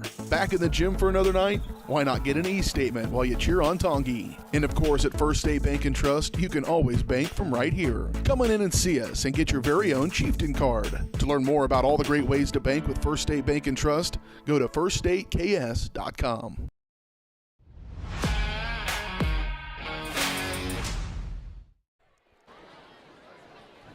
Back live here on Tonganoxie Sports Live. Bobcats into Chieftains. Dylan Funk alongside Dennis Drennan. So glad everybody could join us tonight. If you couldn't make the 8-mile trip down 2440 here. 20-0 ball game. Bobcats all over the Chieftains in this game. Yeah, we need to get these Chieftains fired up. We need to get a stop. So blocking him back, that was a 10-yard penalty. First down at 20 now for Basehor-Linwood. And did Talon hold on to that? Did he hold on? Incomplete. He was slung down to the ground as the receiver had to become defender there. All right, so that was one untimed down. So now it is officially the end of the first quarter, but we'll just keep it here right now. Well, you know, that kind of tells the tale of the game. You know, we have an interception that's broken up by the receiver, and we cause a fumble, and Basehor recovers it. We lost an interception, and we've lost 2 fumbles. That was Kalen Fino, the backup running back, right behind Nick Doring. That was the target there, 6 foot, 180-pound sophomore. Yeah, Talon had it, and he was kind of bobbling it. That gave Fino enough time to kind of wrap him up and bring him down to the ground, breaking that one up. But that does kind of fall in line with the luck that the Chieftains have had tonight, no doubt about it. I mean, it started right out of the gate. It was the opening kickoff. Bobcats won the toss, deferred, elected to kick off. Chieftains fumble it on the kickoff return, and then they come out on offense. Third down, Talon's first pass of the game is intercepted. Bobcats cash that in for a touchdown, and then they went there at the end. They had the punt, and then it got blocked, giving the Bobcats still a fairly short field as they were able to go down and score. There's just been one missed extra point on a bad snap. That's been really the only kind of flaw for this Basehor-Linwood team tonight if you had to pick one. Now back into Chieftain territory. Still some work to do here. 2nd and 20. Doring catches it again, able to break a tackle, getting close to the original line of scrimmage. Pass is complete to number 34, Caleb Fino. Doring just does not go down on first contact. 8 yards on the gain. 3rd and 11. So 3rd down and 11. We'll see what the Bobcats want to dial up here. Chieftains really need to hold them here. They want to get back in this thing. Bringing trips to the right side. One man at the top. That's Nash Morrison, who has been open plenty in this game. 2 receptions so far. One for 25, the other for 41 yards. Talon's going to give him some cushion now. Dixon's going to roll out. Hand was closing in on him. He gives it to Adair. Ball comes out again and again. The Bobcats come up with it. As that one went straight in the air and it was returned a yard further than the line to gain. That's just bad luck. That's, I mean. Or extremely good luck if you're Basehor-Linwood. First down, Basehor-Linwood. I mean, that was Gabe Ruiz again. We just saw him earlier. He exited out of the game with a shoulder injury, and then he comes in there as Adair had it stripped. It was high in the air, anybody's ball, and he just comes streaking in like a missile. And they get a first down. It takes it on the stride. It picks up a first down. Crazy. First completion of the game between Dixon and Adair. Thankfully, it didn't cost him a turnover. Looking for Morrison again, but he overthrows him. But again, he had a step on Talon Langford by about a step or two. Yeah, these receivers are really getting behind the defenders for Tonganoxie. They're going to have to try and keep them in front of them. And Dixon had 5 total touchdowns in the game last Thursday, against Topeka West. He's got a passing touchdown and a rushing touchdown tonight as well. 2 rushes, 34 yards, and a touchdown. Not too bad with getting it done with your legs. One of the best dual-threat quarterbacks in the KC Metro. 2nd and 10 off the incompletion. They go on that right side. Doring again with space. Gets brought down. Able to bring him down shy of the 20-yard line. We've talked a lot about how the Chieftains, especially those tackles and tight ends, they can seal off edges and they can open up creases on that offensive line. The Bobcats are doing just exactly that. Yes, they are. On the offensive line so far, being more physical and more dominant than this Chieftain defensive front for the time being. You know, they have some really good size up there. They've got a 300-pounder, a 260, 285. Yeah, they're big. They they're definitely big do. men. They do. You're right. Yeah, when you got a starting left tackle, 6'6", 280-pound senior, that's Eric Jones, you're doing well. 3rd down play here. Chieftains looking for the stop. Dixon with space. He's going to run it. Puts the shoulder down, takes into contact, flashes the first down signal. As Mark Geiger couldn't quite get there in time to stop him and bring him down, but a good gain of 8 yards with the legs picks up another Bobcat first down. Dixon showing some good speed there on the outside. 1st and 10 from the 14-yard line. And the Bobcats have not faced 3rd downs very often, but so far 3 of 3 on the night. At the Tonganoxie 14. Again, another handoff along that right side. TJ Leeper, again, have called his name plenty in this contest. Able to bring him down. Again, it was Doring. Excuse me, that was Thino. Calum Thino. Was able to just pick up a pair of yards on that rush. Chieftains trying to stick to the bend but don't break method here. Backs against the wall, defending it. 2nd and 8 at the Tongi 12-yard line. Dixon to throw again, batted. So it goes incomplete. Pass is incomplete. He had pressure getting into the backfield as well from Elijah Holthouse. Yeah, Dixon hasn't faced much pressure yet tonight. Now He's really getting good blocking from his line, and you know, whoever they keep back to block for him, he's picking up anybody that gets loose. Now back-to-back incompletions here. Bobcats 3 of 3 so far tonight on 3rd downs. They have another one here, 3rd down and 8 from the Tonganoxie 12. Could be a potential big stop here. Dino in motion, comes and throws over the middle. Adair breaks a tackle into the end zone. Touchdown, Basehor-Linwood from 12 yards away. Dixon puts it right on the numbers on that little skinny post.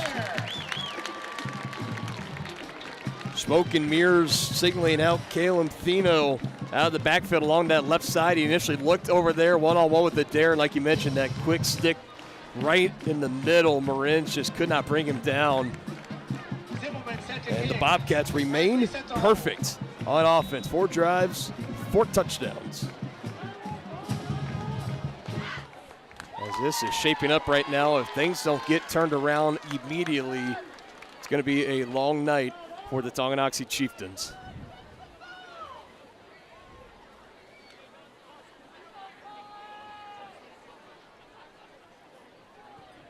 Zimmelman's kick is good. So far, 3 of 3 on the night when he's able to actually put something into it. There's Colin Zimmelman, a talented sophomore kicker.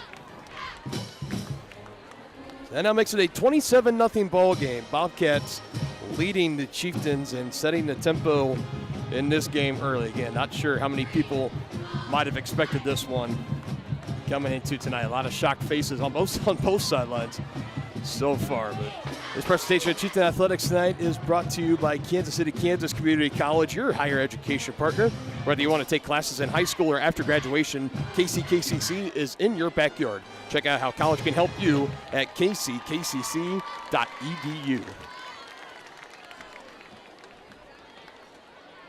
So a little history 101, like to fill in, educate some people here during broadcast. 60th all-time meeting tonight. Tonganoxie leads the all-time series between Basehor-Linwood 32-27.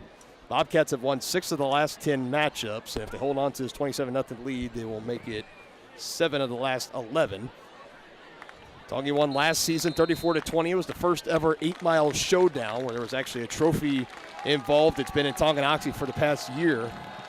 The series is tied at 18 games apiece since Basehor and Linwood consolidated together in the late 1980s. As Tongi is just looking for any answers. This one is booted. It goes for the touchback. Offense will take over around the 20. That young man has a leg. 1st and 10, Chieftains.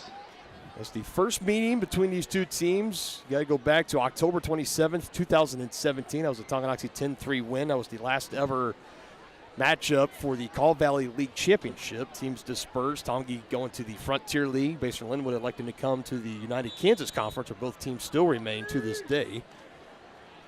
The only touchdown in that game was a Dalton Bach 55-yard touchdown run. As we start with a run right here by Tanner Hand, who has been bottled up for the majority of the night. One of his best carries so far. That one for maybe about 3 yards. 2nd down.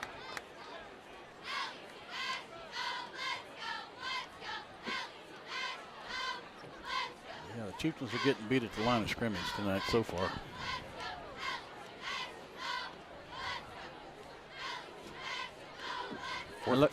Look how they're stacking the box.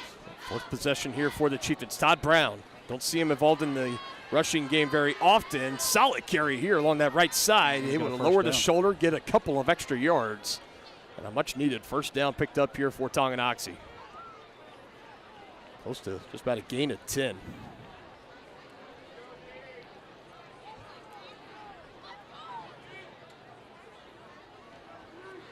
Something we saw last week against Paola, as we saw Todd Brown get a couple of carries coming out of the backfield. Again, something haven't seen all that often, and he has been given a couple of carries again tonight. First one went for negative yards, -3. That one for 10. Talon looking to pass, has a man, and he brings it in. Trying to turn on the boosters and take it to the house, and he does. Boy, did they need that. Ooh. Nicely done. Talon put that on the money. Pass from Talon, Langford to number 5, Todd Brown. Needed it in the worst way possible, and they get it.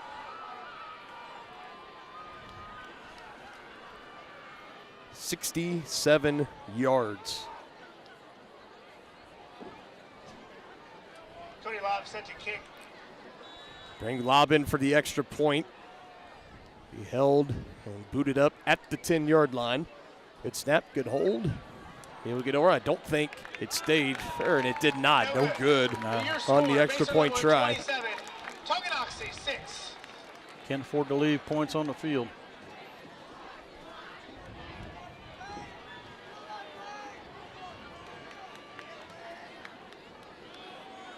Just 3 plays, all that's needed on that drive for the Chieftains. And that's something you're going to need more of trying to mount this comeback. You're going to need those kind of quick scores. And, again, get it to Todd Brown, got behind the defenders and was just able to put on the speed there at the end. That's that 440 speed that we hear so much about. Part of the state track team, just about every spring on the team with many of his teammates here on the football field. And that was the difference in that one there. A big 67-yard touchdown score for Tonganoxie brings it to a 27-6 football game. Bobcats still in firm control. Now it will turn over to the Chieftain defense, and if they can get a stop. Yeah, the defense has got to make a stand here. You can't let them score here.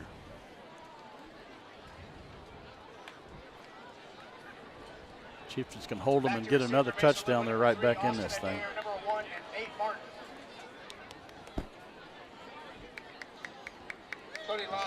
Todd Brown, one of the 10 players from last year that earned all league honors. 3 that returned with Todd Brown, TJ Leeper, and center Zach Fisher. TJ Leeper earning first team honors on the offense and defensive lines, all 3 integral parts of this team in 2024. Short kick here from Lob. Dancing around on return is Martin as he gets past the 35. Penalty flag comes in late. Usually within the area, an indication of a potential hold or something against the returning team more often than not. However, the way the stats have been playing against the Chieftains tonight. Yeah, it was holding on Bobcats. And thankfully so, because like to talk about, give Basehor-Linwood their credit. They've come out, they've done just about anything they wanted to do tonight, but the Chieftains have also had some bad bounces. They've had some really bad luck. And some bad luck. That's definitely has happened. There's been a couple of near Basehor-Linwood fumbles that the Chieftains could potentially recover and make something happen. Instead, it ends up in the hands of another Bobcat. With that one, I believe they might have called block in the back. So that'll bring them back a little bit. Outside of that 15-yard unsportsmanlike penalty issued earlier for the Chieftains, they've been clean ever since. Yeah, no question. 25 total penalty yards on 3 more penalties since that mark for the Bobcats. His offense has yet to not score a touchdown, and Carter Dixon takes it for another big carry, but another penalty flag comes in. Of what stands right now a 10-plus yard carry for Carson Dixon. But let's see what the call is on the field. I think it's holding. I think it's going to come back. Yep. That's going to wipe that one off for Carson. Penalty flag on the play, holding on the Bobcats. Now the Chieftains need to take advantage of these miscues and get the Bobcat offense off the field and get a chance to get another score before halftime. Get back in this thing. That clock's up 7 minutes, 24 seconds. Baser now behind the sticks. They'll be close to about a 1st and 15. 1st and 15 from the 19. 2x2 receiver set for the Bobcats. One man in the backfield. Adair sent in motion. Dixon. Counterplay. And well executed. Nick Doring, your ball carrier.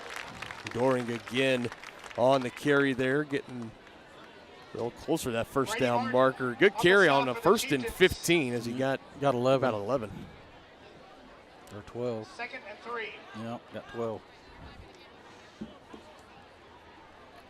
Second time we've seen the Bobcats go to that counter play. They did it with Thino once. They did it that time with Doring, and I mean, it was plenty of space once he got past his offensive defensive line in the first level. Plenty of green grass in the secondary. Throw here down the line. Chieftains trying to make a tackle. First down is picked up. They dish that one out to Rivas. His first reception of the night. Picks up the first down for Basehor-Linwood. So even despite the holding penalty on the first down carry wiped off the board by Carson Dixon. A couple plays later, Bobcats able to bounce back from that, pick up another fresh set of downs just shy of their own 40.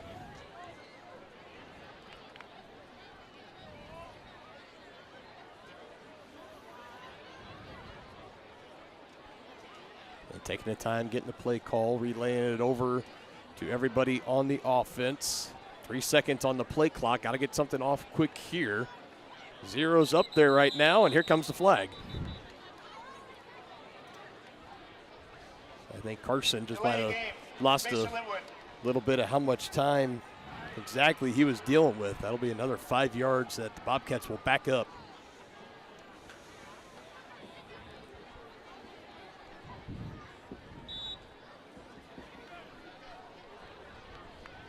Chieftains haven't been able to make those penalties hurt so far.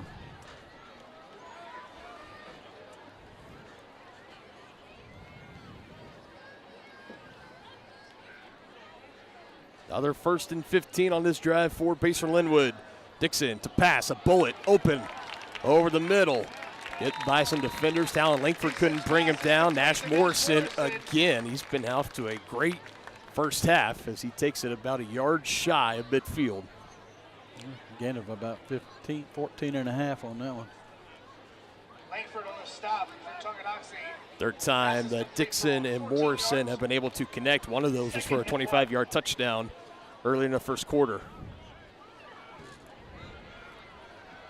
1st and 15 now becomes 2nd and 1. Something the Bobcats have been very great at is when they get behind the sticks, they get right back in front of them in a hurry. And a handoff to Doring again, somehow just duck under a couple of Chieftain would-be tacklers and picks up the first down, and we get back into Tonganoxie territory on the 3-yard carry.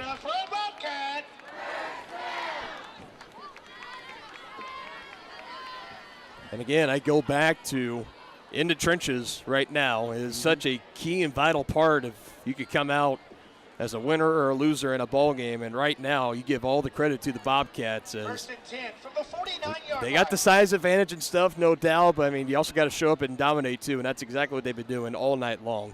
Yeah, they're winning on both sides of the ball. Opening the holes in the running game, giving Dixon plenty of time in the passing game as well. Low snap, Rivas in motion, pitches it to him on that outside. Trying to set the edge was Marinz. He got bowled over. Another Chieftain, I believe that was Talon Langford. No, it was Todd Brown over on the far side. Well, they got him behind the sticks again. Let's see if they can get him off the field. I feel like a former wrestler yourself. You've been proud in that kind of double-A takedown style. Yeah, it right was. there. It's a nice one. 2nd down. Caps off the loss of 4 on the play, on the toss-out to Rivas, who was sent in motion. That one was read well by the Chieftains.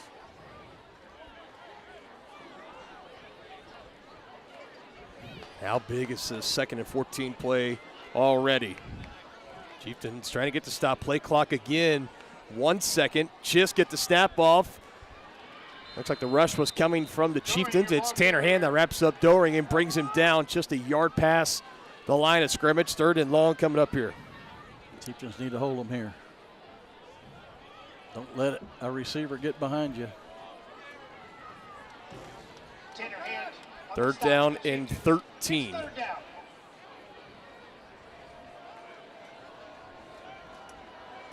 Chieftain defense trying to get the stop here. We just dipped under 3 minutes to go in the second quarter. Tonganoxie down 27-6. Dixon, flag in the air, feeling the pressure. Kendall Smith can't bring him down. Pursued by TJ Leeper. He finds his safety valve in the tight end. Lots of flags in the area of holding. There's Roman Miller on the completion, and still, even then, would be about a 4th and 9, 4th and 10. So we'll see. It's a penalty on the Bobcats. We can't confirm that. Now they're deciding that the Chieftains are going to decline here, and I think they will. Bring up 4th down. 4th and 10, right around midfield. That will bring on the punting unit for Basehor-Linwood. It was an illegal shift. Tonganoxie declines.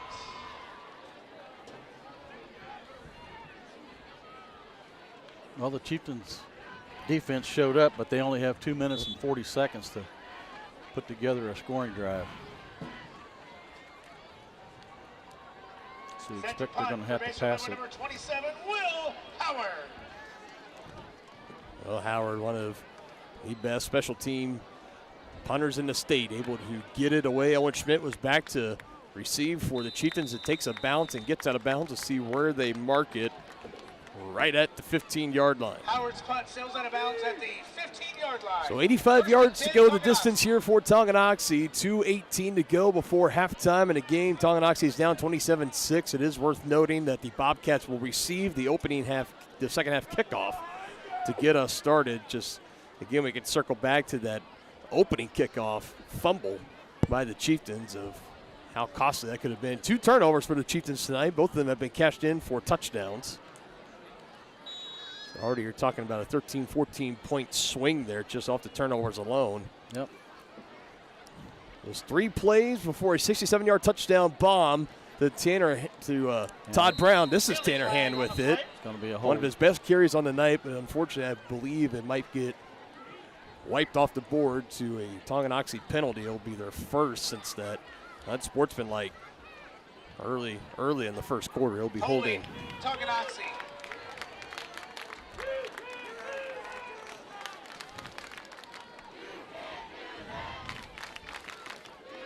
Not too often you hear one of the parents leading the "you can't do that" chants. Usually that's a student section thing. Oh man, now the Chieftains are really backed up.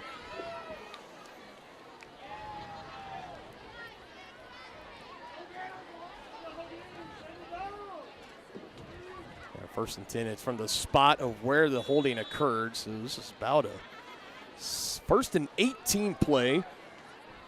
Talon trying to run, trying to break tackles. Not going to do it. Driven backwards just as he crossed the 10-yard line. Collective effort there from a pair of Bobcats. Langford, your ball carrier. Both teams still with all 3 timeouts, too. Coach Troyer's not choosing to use any timeouts here.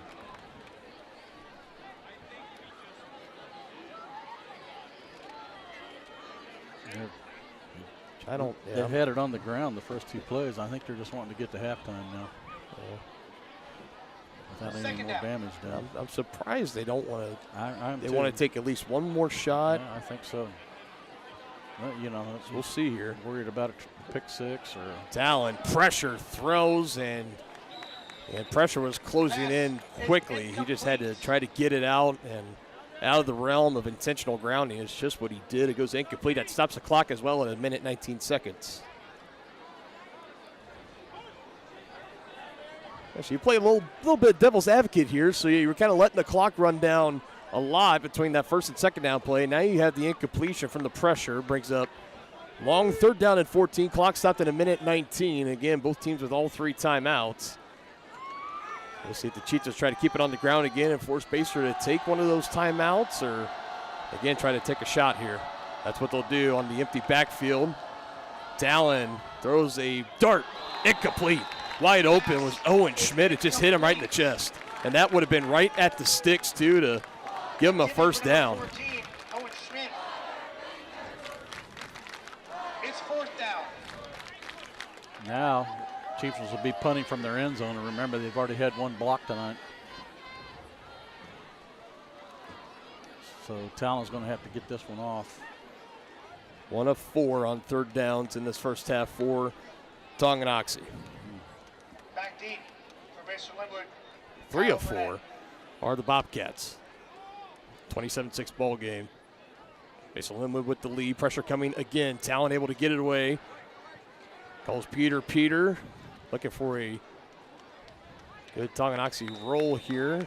Just a few yards shy of midfield. How surprised there. And the coaches are getting on to him to see one of the Bobcats, Wyatt Holting, that ran down there, number 5. And if he would have touched that football, it would have been live, and the Chieftains could have picked it up. It's a very risky play there. And he's getting coached up on the sidelines. Yeah, no question right about now. that. It's something you got to be aware. But they're going to say, I believe, when it bounced, that it touched one of the Chieftains in the area. So they're going to take away that roll, and Basehor will take over at the Chieftain 40. They punted for the first time. They've scored on 4 of their 5 drives tonight for touchdowns. Dixon looking to do it again before half. He rolls out, plenty of green grass. He's going to take off, directing traffic down the field. At the 25-yard line, he scampers out of bounds. Carson Dixon, your right near the 25-yard line. 17 yards on the game. Well, Dixon's had a first half. You can say that again. First and 10 from the 27-yard line. We said a lot in the pregame show that both these teams, that we were really going to find out what each of them were made of tonight, and definitely one thing for sure, we knew that the Bobcats weren't any joke coming in tonight, being 5-0, but yeah, learning a lot about the Chieftains as well tonight. As they throw this one, trying to get something out in space drawn up there. Complete to number 1, Nate Martin. Able to find it to Martin, second reception on the night for him, as maybe he's just able to get it back to the line of scrimmage for no gain here. Timeout called on the field. We'll go ahead and take it with him. 46 seconds remaining in the second quarter. Bobcats up 27-6 in Chieftain territory. First State Bank and Trust is with you wherever you are with complete online banking. Cheering on the Chieftains once again? Why not pay your bills online? Waiting on your kiddos to get out of school? Seems like a good time to make a transfer. Or how about making a deposit from here? Back in the gym for another night? Why not get an e-statement while you cheer on Tonganoxie? And of course, at First State Bank and Trust, you can always bank from right here. Come on in and see us and get your very own Chieftain card. To learn more about all the great ways to bank with First State Bank and Trust, go to firststateks.com.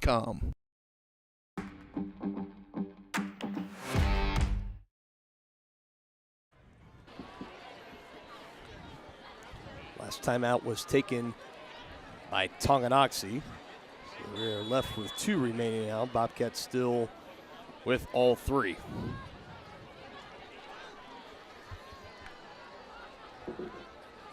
Second and 10. Dixon taking a shot to the end zone. Nobody there, was Owen Schmidt. Dixon's pass as he incomplete. had a man open in the middle was Rivas. I think maybe some miscommunication there. They weren't on the same page there. Owen Schmidt nearly there to obviously bring in the interception, but it goes over his head, brings up 3rd and 10. 3rd and 11. They're calling it 3rd and 11. More about 3rd and 10 and a half. Yeah. 2-by-1 set. Dixon with time over the middle, looking for Rivas again, and again he had him, but he airmails it incomplete. Intended for number 11. And that's been the theme with the junior this year for the Bobcats, is that some of those accuracy on the passes deep down the field, he can get receivers open. He's just had a hard time dropping it in the bucket sometimes. There's back-to-back cases right there. One on a miscommunication, that one for Rivas, he just missed him. So now for Basehor-Linwood, what do you do here? I want to send Zimbelman out for a field goal try. A little bit maybe too far out of his range here, as talented of a kicker as he is. So they're going to go for it here on what they call 4th and 11. And we will have a timeout. And it'll be the first of the game taken here by Basehor-Linwood. So they want a little bit of extra time trying to talk over their options of what they want to do on this 4th and 11 play. Dylan Funk alongside Dennis Rainer. Partner, I think it's really safe to say here, looking up at that scoreboard right now, I think on both sides of the stadium right now, especially on that Tonganoxie sideline and over on the Basehor-Linwood sideline, I don't think a lot of people really saw this coming tonight. No, I don't think so either. They've always been more competitive than this, but, you know, we still got a second half to play, so yeah, let's hope it's a tale of 2 halves. Yep. It was just those early turnovers for the Chieftains. They've played very clean the past 2 weeks in that 2-game homestand against Paola and Bonner Springs. Crucial turnovers tonight that ended in touchdowns for the Bobcats. Take those away, it'd be a 1-score game. But that's not the case. Hypothetically, it'd be a 14-6 ball game. You're right. Those 13 points cashed in on the 2 turnovers for the Chieftains, one on special teams, one on offense. Both deep in their own territory, too. 4th and 11. Dixon going to take off again as he will. I don't think he picked up the first down. I think he got out of bounds too early. Oh, did he? Dixon, the ball carrier. And they're going to say he's about 1.5 yards short. And turnover on down. Tonganoxie will take over. He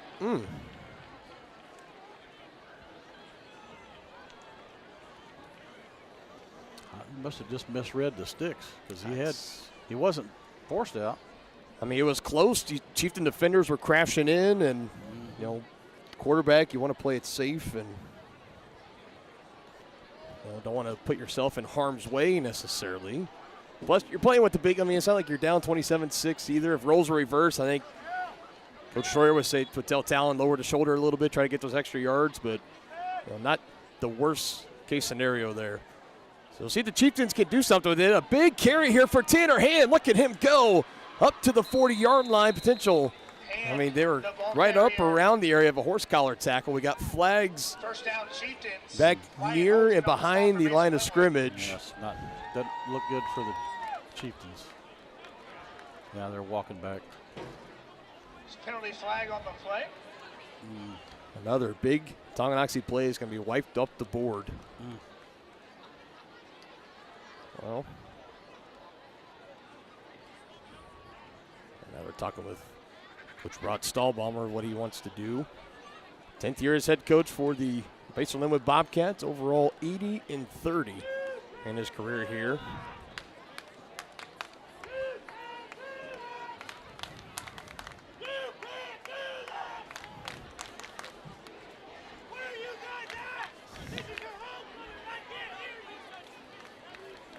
I'll give that guy credit. He's trying to bring the energy. Yeah. Officials continue to try to sort this one out. Looks like now we have it figured out. We're going to get rolling here. 18 seconds. I don't think the Chieftains are going to run a play. Well, they have to. Yeah. I don't know if they're just going to kneel down. Well, they're trying to signal to get the clock running. Nobody's hitting go. And here it goes. Yeah, Tongi doesn't look interested in wanting to run a play. Now they're going to come. Now they're going to hurry to the line of scrimmage. They have to because there's only. They're going to have a delay of game. Yeah, that's. And then I'll have to kneel down. And the play clock was running when they were trying to get the game clock figured out. It didn't get reset.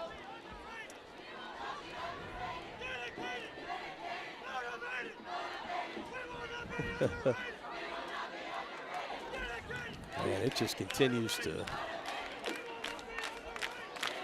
A lot happening here in this first half. Really strange game tonight. Bobcats holding on that 27-6 lead. That was the second timeout taken by the Chieftains this half. And with 2 seconds, I think Tongi, they're going to be more than content just to take this. Either nail down their lineup, or they're going to run a play. They might just hand it off to Tanner, let him run the clock down, get to the halftime locker room.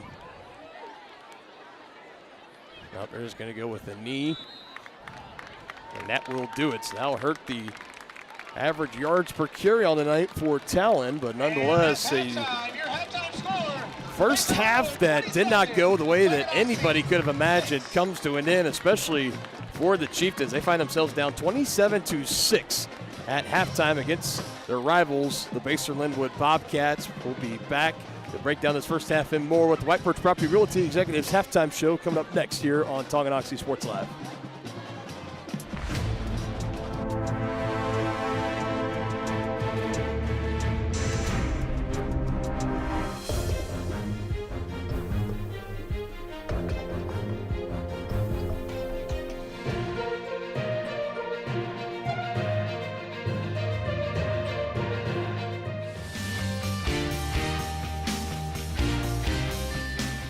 For a winning team, contact White Birch Properties, the real estate MVPs. Tonganoxie is the ideal location to start a business. That's why the Tonganoxie Business Association has strived towards a common goal of adding value to businesses and the community since 2015. They assist in providing improved services for customers and visitors, encouraging and enhancing businesses, and preserving historical and cultural assets. Follow them on Instagram for the latest and upcoming event information and become a member today by visiting their website, tonganoxiebusinessassociation.com. Proud supporters of Chieftain Athletics. The Tonganoxie Recreation Commission is committed to creating community through parks, people, and programs. And now, with their all-new activity center, the Tonganoxie Rec Commission can do even more. Tongi Rec understands the benefits reaped through recreation are endless. Tongi Rec has a long list of classes, activities, and programs for the young and young at heart. For program pricing and schedules, call 913-845-3502. Visit them at the all-new activity center at the Tonganoxie High West campus or go to tongirec.org. Family owned and operated Wizard of Paws is a 5th-generation business located in the heart of downtown Tonganoxie. The professionally trained staff takes pride in making every dog and cat look its best, whether it be to breed-specific trim or an adorable cute pet trim. Plus, their facility offers amenities and space that are doggone amazing. Call Wizard of Paws to make your appointment at 913-416-0255 or visit them at 406 East 4th Street in Tonganoxie. Learn more at wizardofpawstongi.com. Hello, Four States. This is Jay Hatfield with the Jay Hatfield Auto Group. We've been serving the Four States area for over 29 years, and we now have 6 locations which offer Chevrolet, GMC, Ford, and Chrysler Dodge Jeep Ram. Each of our locations is operated by a Jay Hatfield family member or managing partner. At Jay Hatfield, we're here to earn your business and trust. We have approximately 300 pre-owned and 300 new vehicles in stock or on their way, and we're making deals. Come see us at Jay Hatfield location today and let us make you part of the Jay Hatfield family. Are you ready for a mouth-watering journey down memory lane? Introducing Flashbacks. Start your day off right with our fluffy pancakes, omelets, or a cinnamon roll. For lunch, sink your teeth into our juicy made-to-order burgers, Philly cheese, and more. Flashbacks' friendly staff and welcoming atmosphere make every visit a delight, and their menu is filled with comfort food that will give you those warm, delicious flashbacks. Visit them today in downtown Tonganoxie, open 7 days a week from 7 a.m. to 12:30 p.m.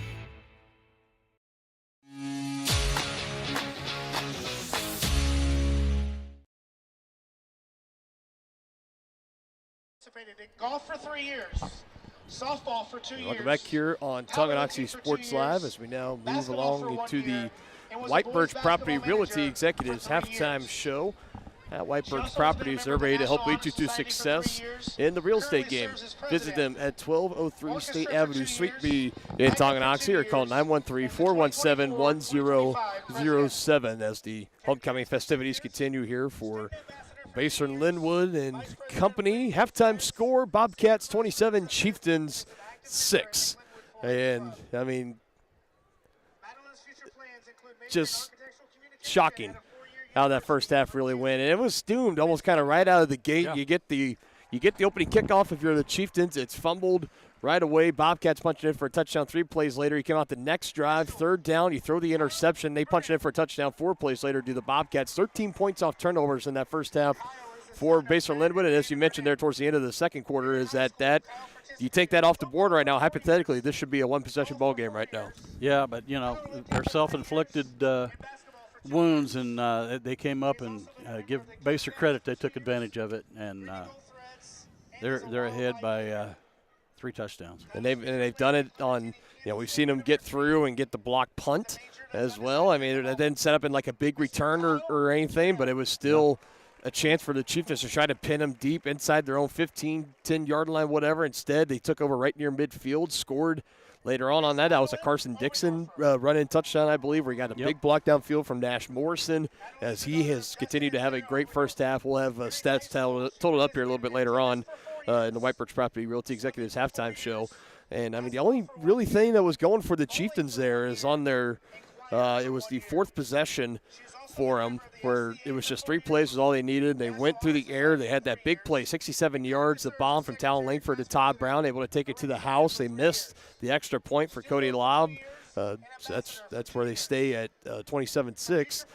But, I mean, there's a lot right now I think you can look at as far as what the Chiefs need to turn around in the second half. And, I mean, it's going to start, one, with special teams. If special teams can't come through, it's going to be really, really hard to win some ball games. Most importantly, they got to find a way to get the running game going tonight as well. No question, because they're just one-dimensional.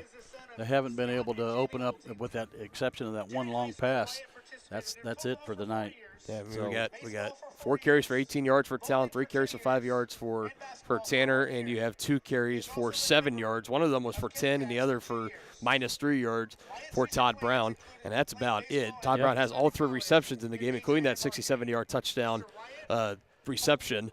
And Owen Schmidt dropped a pass earlier. Jacob Moritz, he does have 1 reception. It just went for about a yard, but, I mean, that's it. This Tongi offense, that was the big question coming into this, is that what we've been seeing for the past 2 weeks for them, is that who they are on offense, or is that something that's just taking a benefit of who you've been playing? And that's what we've been saying about the Basehor offense, too. Yeah. They've been beating up on some lesser opponents. Can they come out against a Chieftain defense that has played really well? Can they come out and put up 42 points, 43 points? That's what they've been averaging through 5 weeks this season. And so far, I mean, it's looking They're on their way.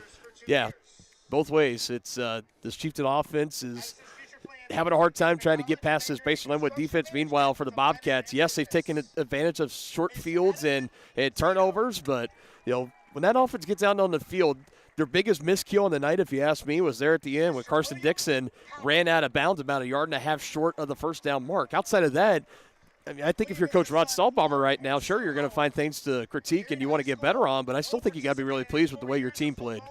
Yeah, well, I think Carson was trying to pick up that first down and get out of bounds. They were well within field goal range, and he just came up a little bit short for whatever reason. But, yeah, it could easily be 30-6. So hopefully the Chiefs can make some adjustments here at halftime. They're going to have to come out and get a big stop, I think, make a statement on defense, because if you let them go down and score again, this is going to be a tough night. Yeah, I mean, just got to find a way to get better as the night goes along. You're not going to get it all in one drive, one possession. It's something you just got to continue to chip away from. We've seen the defense kind of start to figure it out there later in that second half, but we'll see what adjustments they want to make coming out of the halftime locker room, as we're going to step aside here for a little bit longer. Here you're watching Chieftain football on Tonganoxie Sports Live and the White Birch Property Realty Executives Halftime Show. Make the landscape of your dreams a reality with a stop at Oak Creek Nursery and Landscape.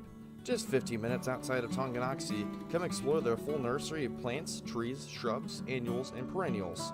Learn from their certified specialists about proper seeding, watering, planting, lawn treatment, and so much more. Visit their website to enroll in classes, preview upcoming events, and request an estimate for your next project. Or give them a call at 913-351-5296. Oak Creek Nursery and Landscape, your one-stop shop for outdoor living. Ridge Med Spa in Tonganoxie is more than a destination. It's an experience designed to redefine radiance and inspire success. Dr. Mark Peterson and Laura Snow facilitate and encourage both providers and clients to live life to the fullest by investing in themselves. Their new space offers services for medical weight loss, IV nutrition, laser hair removal, laser skin rejuvenation, hydrofacials, and Botox. Visit ridgemedspa.com to book your appointment today in Tonganoxie. Illuminate your beauty.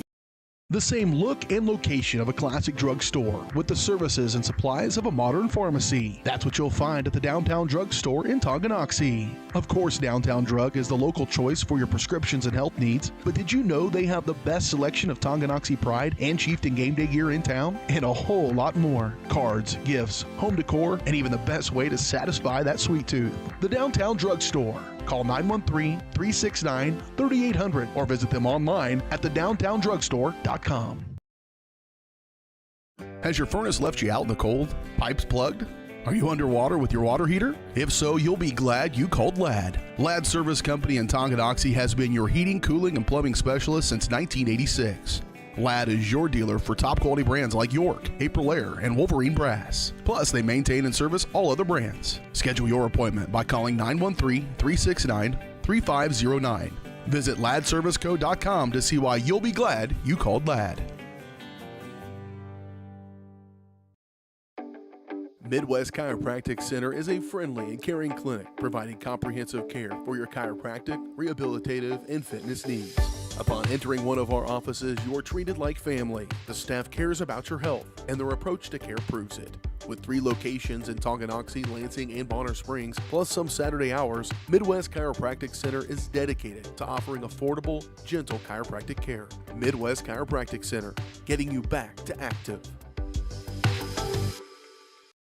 For more than 15 years, Lynch Real Estate has been a leader in the KC Metro. Hi, I'm Dan Lynch with Lynch Real Estate, inviting you to come let us prove to you why Lynch Real Estate is a name you can always trust. Dan and his team have built a reputation for unparalleled customer service and satisfaction by building lasting relationships. Learn more about Lynch Real Estate at lynchresidential.com or give them a call at 913-369-3000. Whether you're a first-time buyer or a high-end seller, I'm here to make it happen. Shop local and save at Brothers Market in Tonganoxie, where we treat you like family. Brothers Market has great everyday deals throughout the store. Enjoy fresh cut steaks from the meat department, the freshest fruits and vegetables from the produce aisle, and savor the flavors from the bakery. Check out their weekly ad to get the best deals on what you need. From apples to aspirin, Cool Whip to cool crisp lettuce.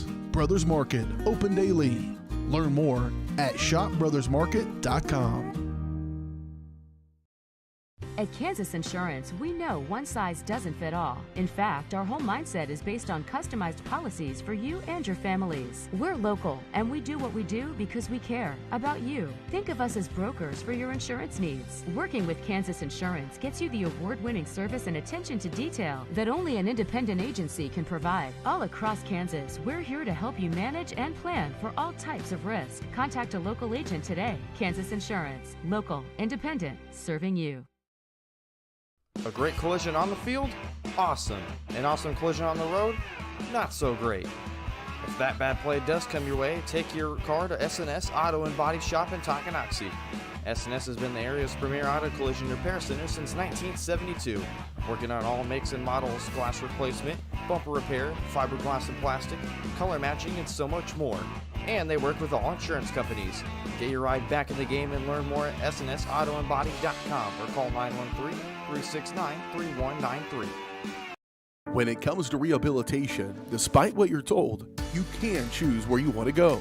Physical Therapy Solutions in Tonganoxie is independently owned, allowing them to work with all doctors and your insurance to ensure a smooth transition, especially from a knee or hip replacement. Choose from one of their highly qualified physical therapists for an individualized plan of care to achieve long-term health benefits. Contact Physical Therapy Solutions today and let them help you. Go to ptsolutionsks.com for more information.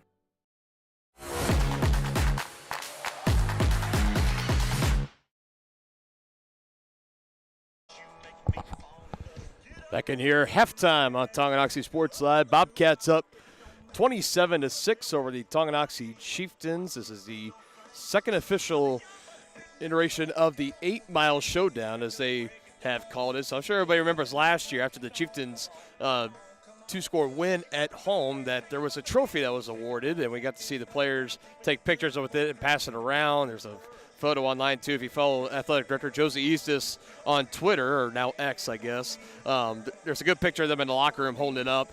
So it's a little just extra layer into what's already a pretty highly spirited, highly competitive rivalry to now you get to play for that trophy every year. The Chieftains have kept it in the field house at Beatty Field for the past year, and right now the Bobcats are doing everything they can to bring it back here to the locker room just outside of Keister Field here at Basehor-Linwood High School. Hold on to that big lead, 27-6.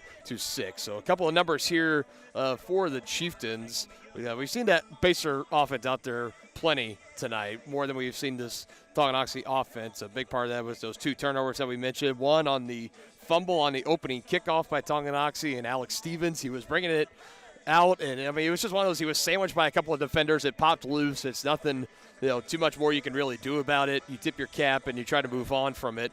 And then the other one was an interception for Talon. That's the first INT we've seen him throw.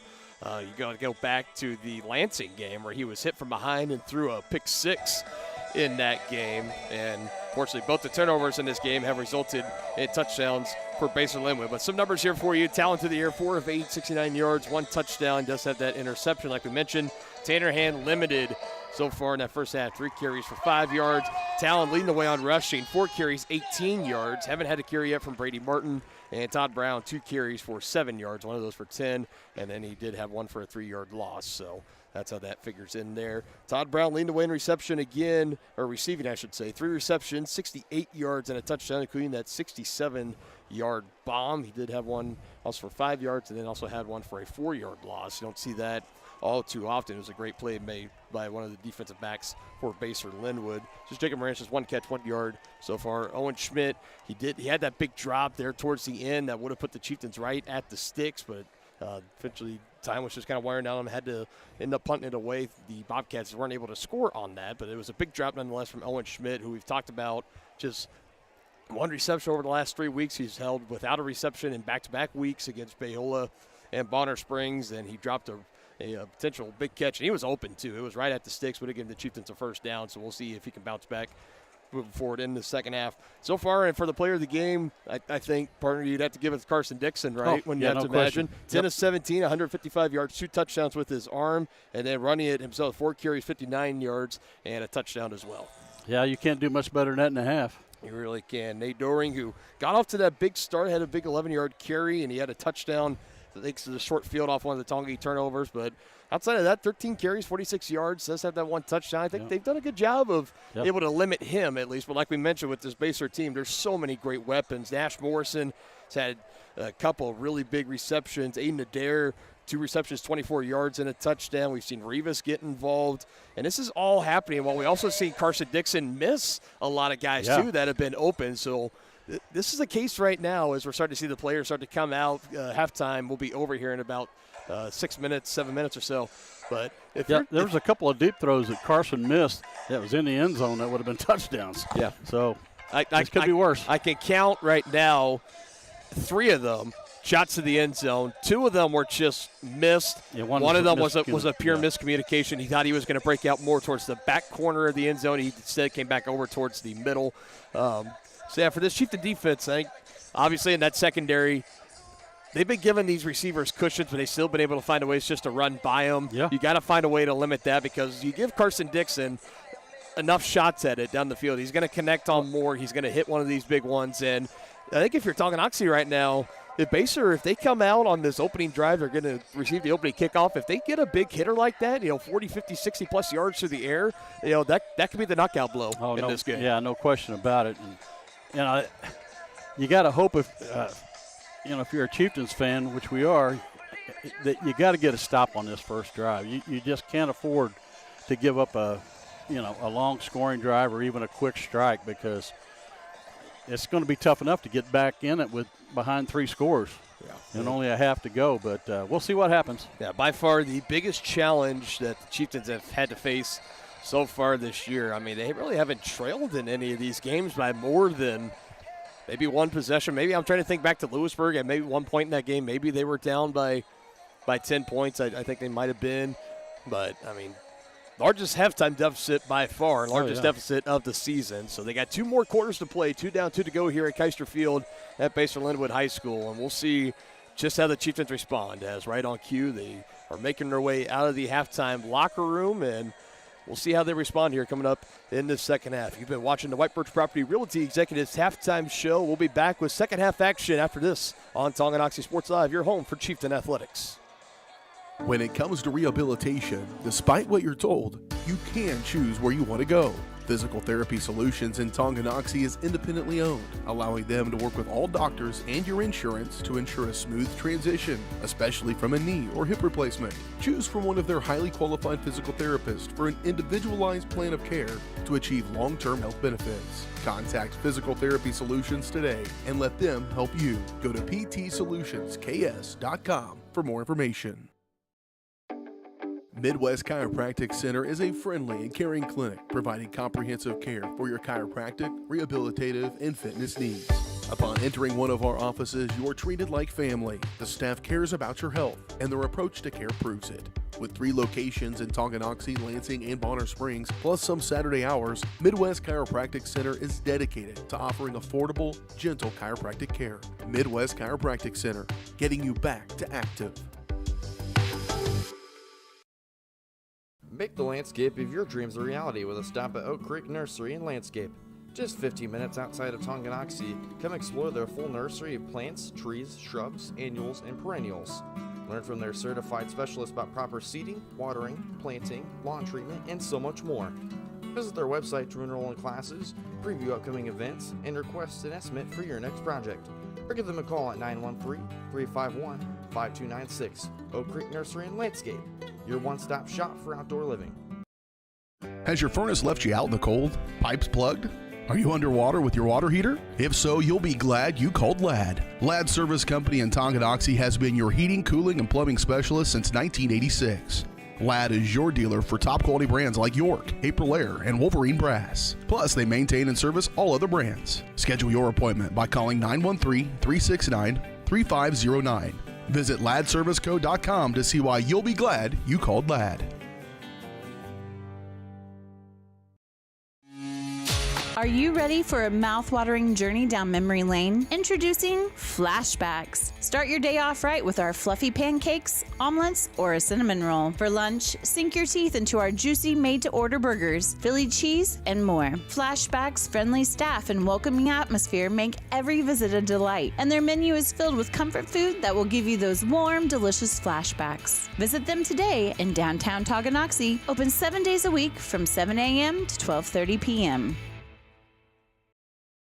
Family-owned and operated Wizard of Paws is a fifth-generation business located in the heart of downtown Tonganoxie. The professionally trained staff takes pride in making every dog and cat look its best, whether it be to breed-specific trim or an adorable cute pet trim. Plus, their facility offers amenities in space that are doggone amazing. Call Wizard of Paws to make your appointment at 913-416-0255 or visit them at 406 East 4th Street in Tonganoxie. Learn more at wizardofpawstongi.com. Hello, Four States. This is Jay Hatfield with the Jay Hatfield Auto Group. We've been serving the Four States area for over 29 years, and we now have 6 locations which offer Chevrolet, GMC, Ford, and Chrysler Dodge Jeep Ram. Each of our locations is operated by a Jay Hatfield family member or managing partner. At Jay Hatfield, we're here to earn your business and trust. We have approximately 300 pre-owned and 300 new vehicles in stock or on their way, and we're making deals.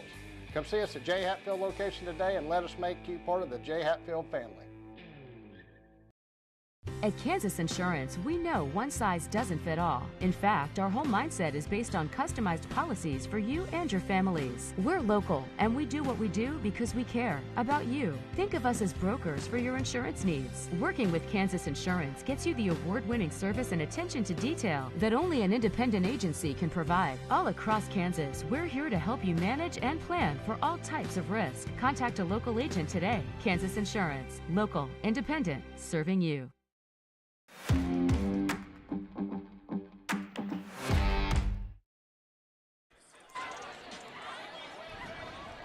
Ready for the start of the second half in this one. And Parker, I bet it'll be easy for you to come up with some keys to the second half here. Again, brought to you by First Security Bank, proud supporters of Chieftain Athletics. Yeah, they really need to get Basehor off the field here on this first possession of the second half, because they can't afford to go down 4 scores and expect to have a way to come back. Number 1, Nate Martin. Number 3, Austin Adair. Key number 1, it's going to start right out of the gate of getting a stop on defense. And no more turnovers. Both teams each with 6 possessions in that first half. Tonganoxie 22 offensive plays. Basehor-Linwood 42, nearly doubling them. 2 plays to 1 in that first half. Bobcats scored touchdowns on their first 4 drives. And the last 2 ended with a punt and a turnover on downs. So Chieftains will look to make it 3 in a row, keeping them out of the end zone. Cody Lobb tees it up at the 40-yard line. Ready to boot this one away. His team is down 27-6. Looking to make this comeback. So it's up and in the air. It's going to be returned at the 25. It's on the ground. Still loose. Chieftains got it. Dive on top of it. And just like the first half started with a kickoff return fumble, the second half does the same. This time, the Chieftains, the beneficiaries of it. Almost in the same part of the field. Well, okay, now that's the start you need if you're the Chieftains. Now you've got to punch this thing in. Got Robbins in there on the recovery. This game, you could maybe start to feel a new energy if the Chieftains can cap it off with 7 or 8 points here. We'll see. 1st and 10, this is where they start their 7th drive at the Basehor-Linwood 28-yard line. A run here on the ground by Talon Langford. Had space, lowers the shoulders, getting down. They'll mark him at the 23-yard line. Got about half of it.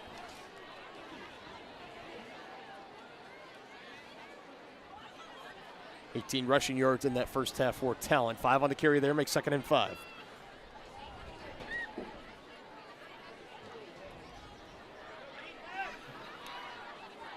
Snap back again, on the ground again. Tanner Hand, holes opening up here. First down picked up. The ball carrier, Jacob Sharp on the stop for Basehor-Linwood. 1st and 10, Chieftains. Maybe we'll have that tale of two halves here, partner. You can hope. Nearly 9 yards that time for Tanner. Biggest carry of the night for him. They go back to him, trying to cut it back up the middle. Nothing there. Stopped at the line of scrimmage. 2nd and 10 upcoming. Yeah, there was nothing there. Tanner had 5 total yards rushing in that first half. He just exceeded that and then some on that one carry alone of 9.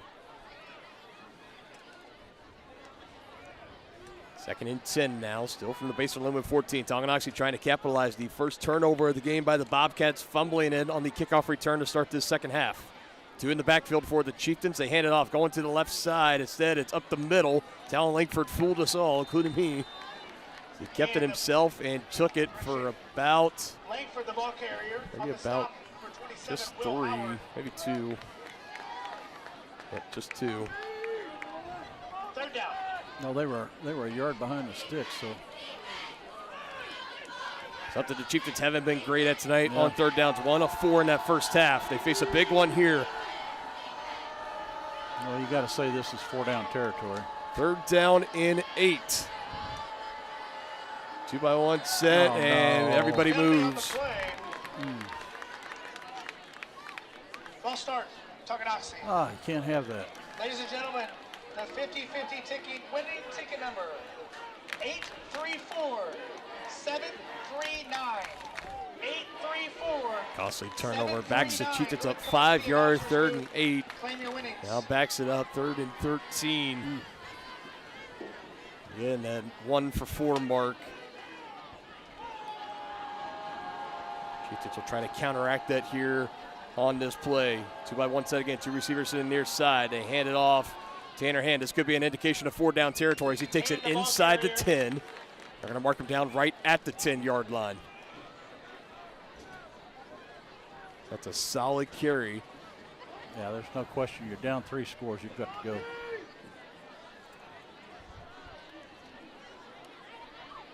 It's 4th down. Hand's still a little gimpy. He's still limping a little bit on that ankle. You can tell he's not quite 100% out there, but he's gutting it out. Yeah, he is. First 4th down of the night for the Chieftains, trying to convert it. Going to go through the air, and it goes incomplete, looking in the area of Jacob Marins. So crisis averted for Basehor-Linwood, fumbling on the opening kickoff return, and the defense holds inside their own 10-yard lines. The pass goes incomplete.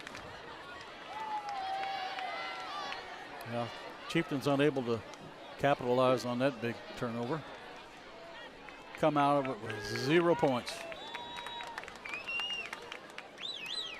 1st and 10, Bobcats from the 10-yard line. What a pivotal moment that could have been. That could have been a point in the game where the Chieftains, that was going to spark them to maybe make a comeback in this one. We would have looked back at that moment right there. Absolutely. Still not entirely out of the question, but still now you're still down 27-6. Bobcats coming to attack out on the ground again. So Doring, as he takes it close to about half of it. Picked up there, exactly half of it. 5 yards, brings it up 2nd and 5.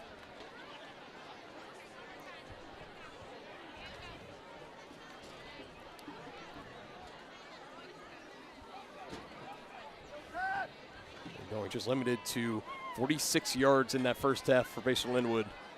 2nd and 5, Dixon looking to pass roll out. Had a man and missed him entirely. Incomplete, looking for Roman Miller. Incomplete, intended for Roman Miller. I don't know what happened there. So 3 straight incompletions on his last 3 passing attempts for Carson Dixon. Brings up 3rd and 5. 3 of 5 on the night on 3rd downs in Basehor-Linwood.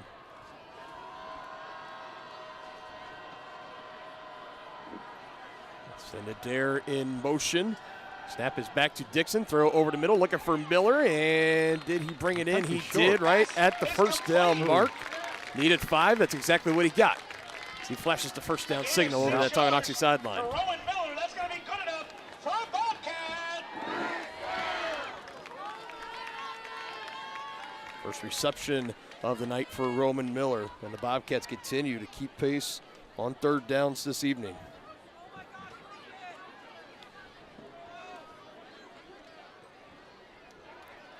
Bobcats coming back to the line now. Dixon calling for the snap.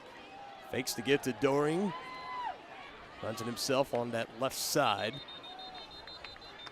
Carson Dixon, the ball carrier. About a 5-yard gain. Maybe 6. Yes, a little bit more, maybe about 6. 7 yards on the game. 7 yards. 2nd and 3. Long 6.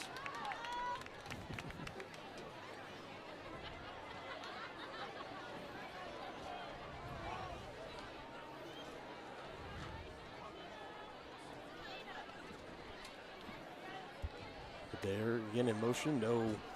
Over the middle, Miller again wide open in space, trying to cut it out, tripped up at the legs at the 40-yard line by Mark Geiger. Second reception, both of them for first downs for Basehor-Linwood by Roman Miller, the junior.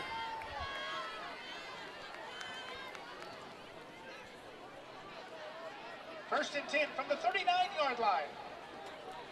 A little bit of hurry up here now from the Bobcats. 2 receivers out to the far side. Dixon reading the end, handed off to Doring, and it was tripped up by Elijah Holthouse and also along that interior by the Chieftains. Limit his gain to just 1 yard. John Galba on the stop for the Chieftains. We got John Galba in there on the stop as well. Number 50 in the middle there for Tonganoxie. Defensive line trying to push back against his Basehor-Linwood offensive front, who has kept him in check all night. More time for Dixon. Another first down picked up here, and again he finds his man Morrison. Let's give that Basehor-Linwood offensive line credit. Dixon has got all day to throw the ball back there.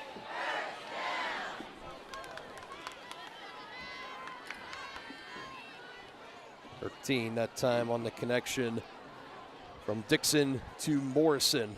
Now 93 receiving yards on the night for Morrison. Again, looking to pass. Chieftain get the pass pressure in there. And finally, that's the first time the Chieftains have been back in that backfield and getting some pressure in on Carson Dixon. Big sack there. I got to credit to TJ Leeper. I'm sure he had to share it with somebody else in there too. It's just a cluster of green and white jerseys. That will push him back here. 2nd and 15 looks like.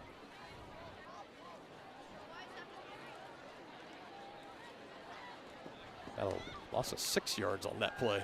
Dixon to pass again, pressure again from Holthouse, and he finds his man. That's Roman Miller. He's starting to feel himself here on this opening offensive drive for the Bobcats in the second half. And credit to Dixon again. He stood in that pocket with Elijah Holthouse coming right after him. He did, man. Fired a dart over to Roman Miller, who catches it, and Roman runs with it for a little bit.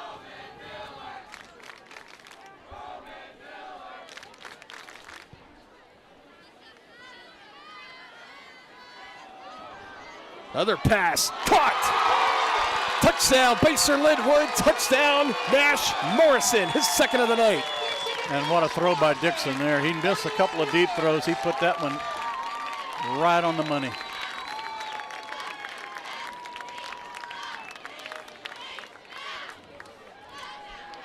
My goodness, what a efficient drive after capitalizing, picking up on that third down, able to convert.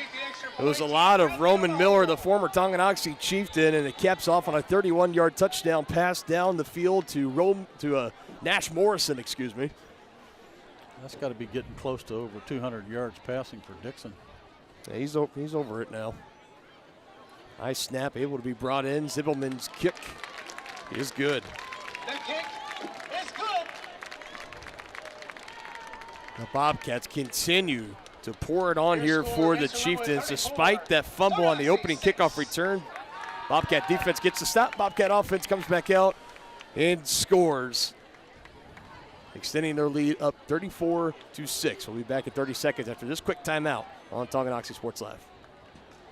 Ridge Med Spa in Tonganoxie is more than a destination. It's an experience designed to redefine radiance and inspire success. Dr. Mark Peterson and Laura Snow facilitate and encourage both providers and clients to live life to the fullest by investing in themselves. Their new space offers services for medical weight loss, IV nutrition, laser hair removal, laser skin rejuvenation, hydrofacials, and Botox. Visit ridgemedspa.com to book your appointment today in Tonganoxie. Illuminate your beauty.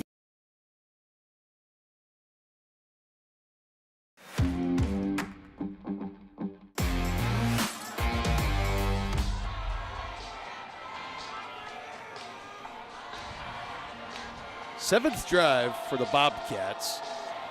5 of them have ended in touchdowns. The latest, a 31-yard touchdown strike from Carson Dixon to Nash Morrison.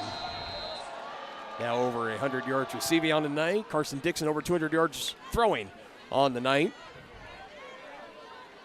3rd passing touchdown, 4th overall on the night for Dixon as well, as he continues to shine, as are the rest of his Bobcat teammates. For the Chieftain offense, I mean, this had the chance to be such a completely different game just a matter of maybe 5 minutes ago, where we're talking about the fumble on the opening kickoff return. Chieftains take it. They have it within the Bobcat 15-yard line. They still turned it over on downs. They went for the throw on 4th down, weren't able to complete it, and then just saw the Bobcats just have their way down the field and cap off another big touchdown play. And we talked about any more of those that could result in the knockout blow of this Tonganoxie team as they give it in the hands of Todd Brown. He squirts his way up the near sideline as he gets about 5 of it there.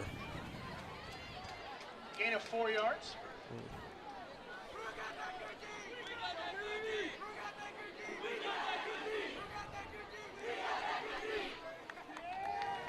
I'm not sure if that chant's safe enough for our YouTube.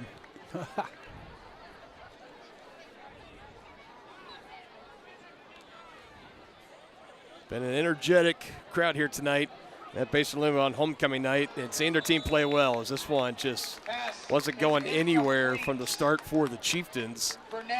Talon, I think they were trying to do that pump fake down the line and heave it down the field, but the safeties were dropped back deep for Basehor-Linwood. Yeah, and the protection's just not holding up for the Chieftains tonight. That was just more after that. The play just kind of broke down from there. Yeah. Talon tried to do everything he can. So they call it 3rd down and 6, a little closer to about a 3rd and 5. Tanner moves over to the right hip of Talon. Pressure potentially coming here for the Bobcats. Talon with time, gets rid of it and completes it. There's Owen Schmidt. So he brings it in past the Bobcat 30. Yeah, extracurriculars on that Bobcat sideline. Between him and Kyle Burnett as well. He got his first catch, and it was the first down. Owen Schmidt on the reception. Jacob Sharp and Kyle Burnett on the stop. Big one there for the Chieftains. 1st and 10 Chieftains. Need another one of these big hitters to try to score and just get some momentum going back on their side. Hand tripped up, that one, minimal gain, maybe 2. Well, the Chieftains did what they needed to do there on the opening kickoff. They created a turnover. Couldn't cash it in. 2 yards on the game. And go over to the sideline, not in the backfield this time. You got Todd Brown and Brady Martin. Brown to the left of Langford and Martin to the right. 1-by-1 receiver set to each side. Talon calls for it. Low snap, hands it off. Instead, keeps it himself. Hammered hard from the left side. Looks like he picked up about 3 or 4. About 4 on the carry.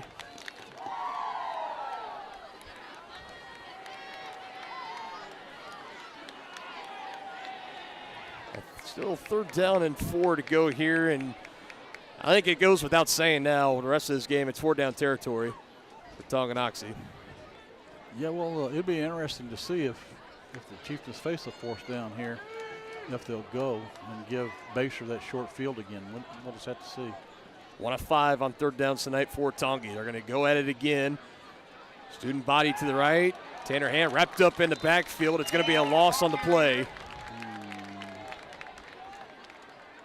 Again, it's the chippiness continues here for you see Garrett Pierce getting in there on the stop. Brady Martin and Wyatt Holdering just having some extra words after that play was done.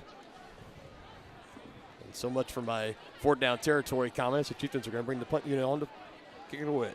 Yeah, they don't want to give them a short field any more than they have tonight. Back to Talon. Puts a good one into this. See if it can roll.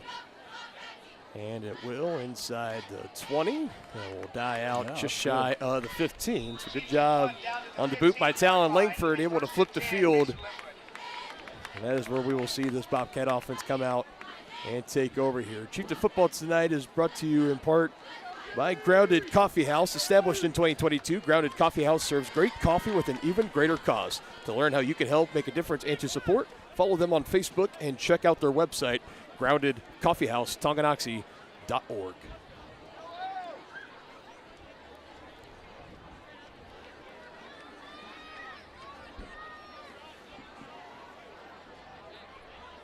Eighth offensive possession for the Bobcats. Their first drive in the second half capped off a 31-yard touchdown. Bond Dixon to Morrison. Second time those two have connected for 6 points in this game tonight. Like Basehor's having difficulty getting the play in.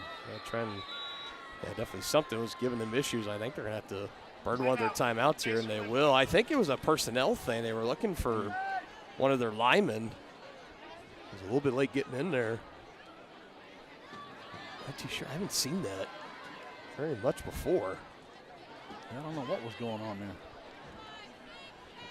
Timeout called here by Basehor-Linwood. While we have some time here, let's take a look at what we have coming up next here on Tonganoxie Sports Live.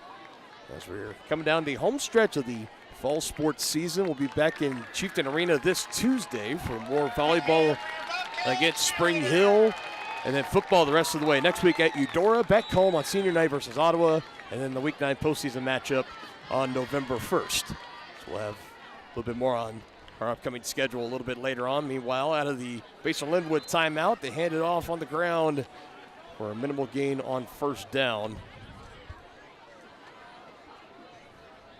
Caleb Thino, your ball carrier.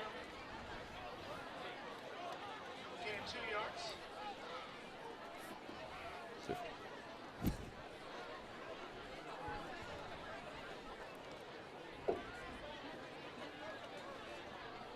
Just 2 yards on the carry there, 2nd and 8 upcoming. Bobcats, it's firm control of this one right now, getting close to the 2-minute mark of the third quarter. Dixon on the pass again, completes it right there. Morrison past the sticks, gets out of bounds shortly after.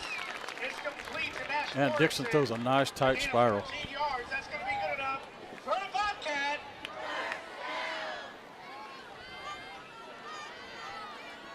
He got that ball there in a hurry.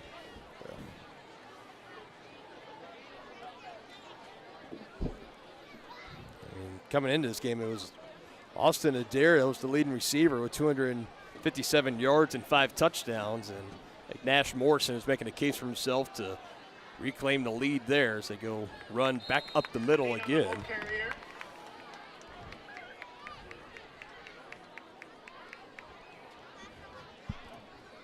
They go back to Thino, takes it for 6 this time around.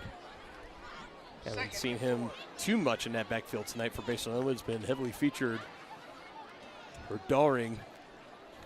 Outside of that, it's been Carson Dixon either throwing the ball or running with it. This Basehor offense has been unstoppable tonight. Coming up just short on their season average. They average about 42.5 points per game. Currently sit at 34. Play clock winding down here after the confusion. They're able to get it off in a handoff and meeting them right away, right at the line of scrimmage. Chieftains were there. Let's see who the first one was in there. Mark Geiger getting up from under the bottom of the pile. Looked like he was a little bit slow to get it up. Here's everything's okay. We move along. 3rd down and 5 coming up here for the Bobcats. Chieftains showing pressure, and they're going to bring it. Dixon with time still finds his man out of the backfield. Continuing to run inside the 20 and is tricked up, and a big connection. Callum Thino out of the backfield, his first reception of the night. He takes it for a huge gain for Basehor-Linwood into Chieftain territory. The 16-yard line. That's going to be good enough for a Bobcat. And again, that the Chieftains were blitzing there, picked up extremely well by the Bobcats. Dixon finds the open man and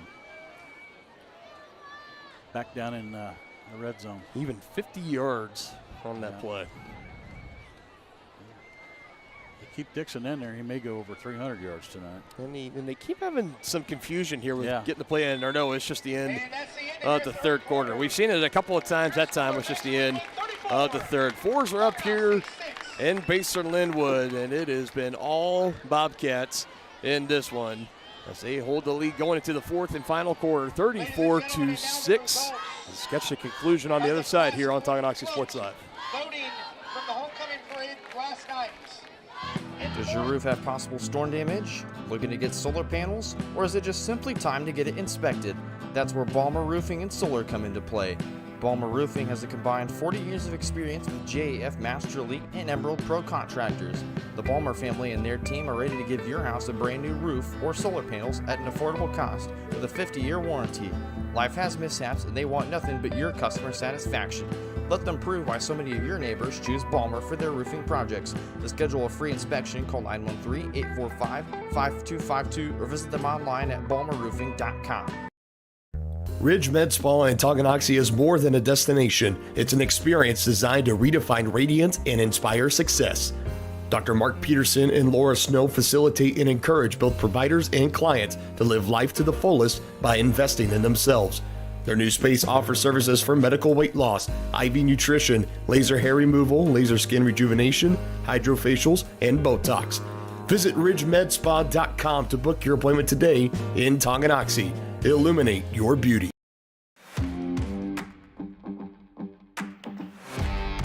Piper 21, Lansing 0. Ready to resume action here in the 4th quarter. We'll have an early whistle and a timeout taken here by Tonganoxie. And maybe a bit of a head scratcher there coming out of the end of quarter timeout, but yeah, I don't know why you would have to burn a timeout there. But it's been a night full of head scratchers so far tonight, at least for the Chieftains. And you know, this was a game, and I think coming in, if you would have told any of us that Basehor was going to get the win, I don't think many would have been surprised necessarily. I mean, it's not like either one of these teams coming out to win tonight. It wasn't going to be an upset over the other necessarily. It's two great teams that have been playing really good football coming in, especially over the past couple of weeks. But I did not anticipate for the Bobcats to come into tonight and just, like we said, they punched the Chieftains in the mouth early. They had them on the ropes right away, and I think for Tonganoxie, they've just been stunned and have been kept out of this thing ever since. To be down 34-6. Yeah. Bobcats back in the red zone again. I don't think anybody saw this game coming tonight. No. You ask a Basehor-Linwood fan, sure, that they might have. And rightfully so. They've been playing really great football here in 2024. More whistles will blow now. Penalty flag on the play. There's flag down. We have a Bobcat Basehor-Linwood down at about the 7-yard line. Looked like he's cramping. So,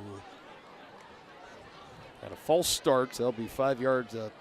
Bobcats will back up. They're going to tend to the player down the field who is cramping, and we'll step aside as they do that. We've got the first play of the 4th quarter coming up next. Inviting, connecting, serving, and growing. That's Grounded Coffee House in downtown Tonganoxie. Enjoy the best cup of coffee in town 6 days a week and pair it with freshly made from scratch pastries, muffins, cinnamon rolls, and so much more. Plus, check out their beautiful event center, Grace Hall. Perfect for your next gathering, celebration, wedding, and party. All profits go towards local and international charitable projects and organizations. Drink local, support local at Grounded Coffee House. Place your order for dine-in or carry-out at groundedcoffeehouse.Tonganoxie.org.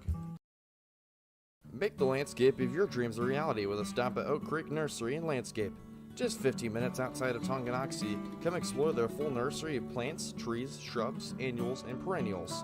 Learn from their certified specialists about proper seeding, watering, planting, lawn treatment, and so much more. Visit their website to enroll in classes, preview upcoming events, and request an estimate for your next project. Or give them a call at 913-351-5296. Oak Creek Nursery and Landscape, your one-stop shop for outdoor living. Hello, Four States. This is Jay Hatfield with the Jay Hatfield Auto Group. We've been serving the Four States area for over 29 years, and we now have 6 locations which offer Chevrolet, GMC, Ford, and Chrysler Dodge Jeep Ram. Each of our locations is operated by a Jay Hatfield family member or managing partner. At Jay Hatfield, we're here to earn your business and trust. We have approximately 300 pre-owned and 300 new vehicles in stock or on their way, and we're making deals. Come see us at Jay Hatfield location today and let us make you part of the Jay Hatfield family.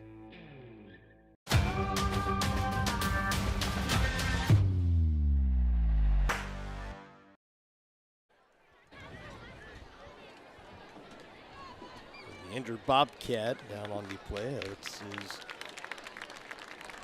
It looks like number 3 Austin Adair being helped over to the sideline, was down with cramps for a little bit. So 'll tend to him. Meanwhile, we will resume action. First play here in the 4th quarter. A big Bobcat lead, 34-6. It's been all Basehor-Linwood in this game. Dylan Funk alongside Dennis Drennan, in case you're just now joining us here on Tonganoxie Sports Live. Carson Dixon takes the snap, looking to pass, and again finds his man. And again on the play, it's Kalen Thino. He's connected on a 50-yard pass play at the end of the 3rd quarter, and he finds him here again. Not for near as much, maybe just 4 yards. 2nd down. Yeah, I have to total up all the final stats during the Brothers Market postgame show, but I do believe Carson Dixon, partner, I believe he is over that 300 yards passing mark, or at least he's getting close to it. Yeah, you don't see that too often in high school football. Caleb Thino, your ball carrier. Ball carry there for Thino again. 3rd down coming up for Basehor-Linwood. And who would have thought that against, again, with how great this Chieftain defense has been playing, to give up 300 yards through the air, 400+ yards of offense. Yeah, and give not only Dixon, but those receivers are getting open. Sure. And they're getting behind the defenders. It's all 11 on offense for Basehor today. From the trenches to Dixon to the skill players, everybody.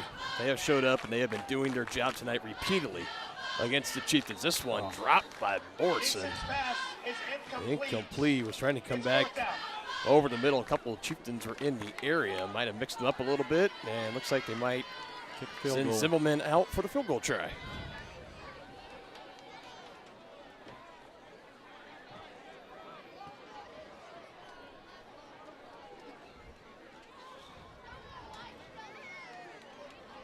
We saw Cody Law make his first official field goal try last week for the Chieftains. Now we see Colin Zimmelman. For the field goal try, T.M. Bradley on the hole. There's where it stands right now. It'll be a 29-yard try. It'll be one upping Cody Law from last week. His 28-yard try. Zimmelman's kick on the way, nearly blocked. It was Todd Brown that came in there late, but the field goal is good.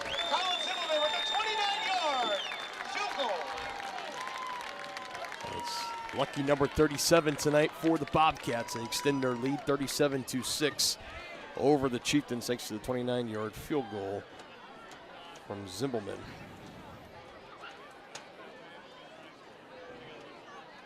Unless I'm mistaken, I think Basehor has scored on Basehor-Linwood, every drive but 2. Yes, you would be right. They scored on their first 4 possessions of the game. 5th possession ended in a punt. 6th one ended in a turnover on downs. They scored a touchdown on their first drive here in the 2nd half, and then that last one just ending in the field goal.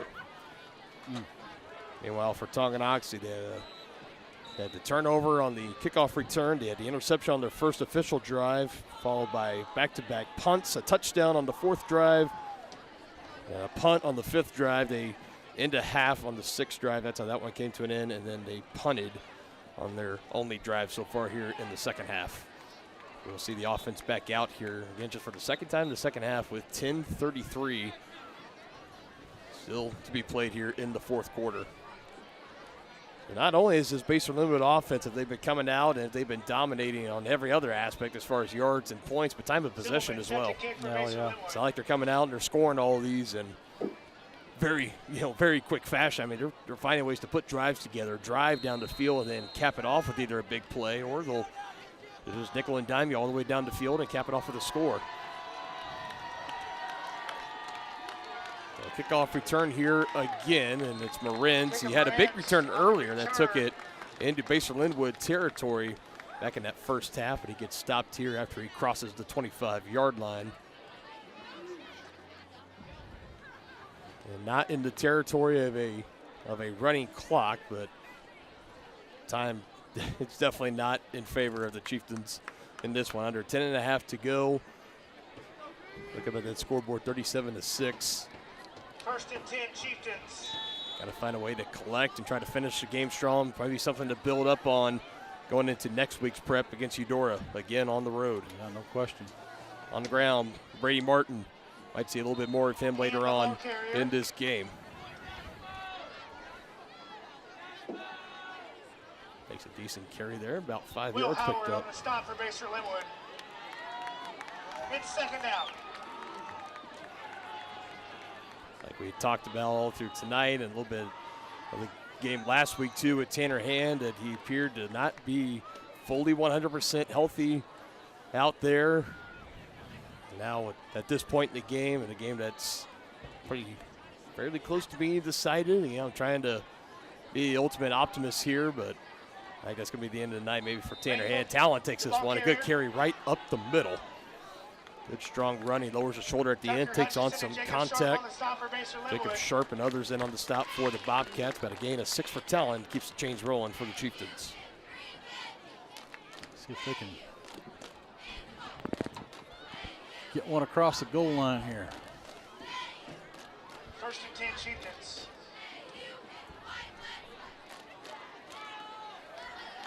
First and 10 play. Langford looking to go through the air on that left side. He's going to air it out, looking for his man. Overthrows him, incomplete. It's intended for Jacob Marins. Covered well on that play. Burnett on the coverage for the Bobcats. Burnett in on the coverage again. One of the better defensive backs on this team for Basehor-Linwood. 2nd and 10. Yeah, he wasn't open. Good coverage.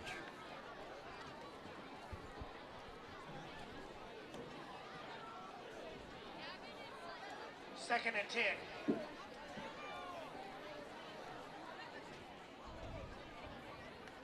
Two in the backfield with Langford. Takes the snap, hands it off. I don't even think he, maybe just getting back to the line of scrimmage, if that. And we'll gain it again. It was Brady Martin.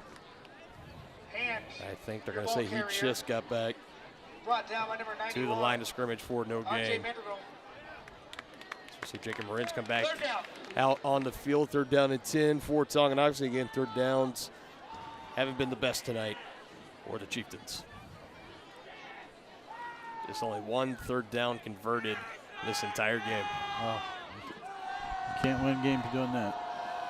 Like I said, Martin ambushing out of the backfield, coming to the near side. And they're coming on the blitz. Bobcats creeping. Langford just going to lob it up. Looks for Elijah Holthouse. Goes up and brings it down. Swallowed it up immediately Pass is complete by a couple of Basehor-Linwood defenders. Yeah, they tried to run a little screen there, but Basehor was all over it. It might have been Pierce again in there on the stop. Elijah Holthouse on the reception. Will Howard on the stop for Basehor-Linwood. It's Howard, 4th down. excuse me.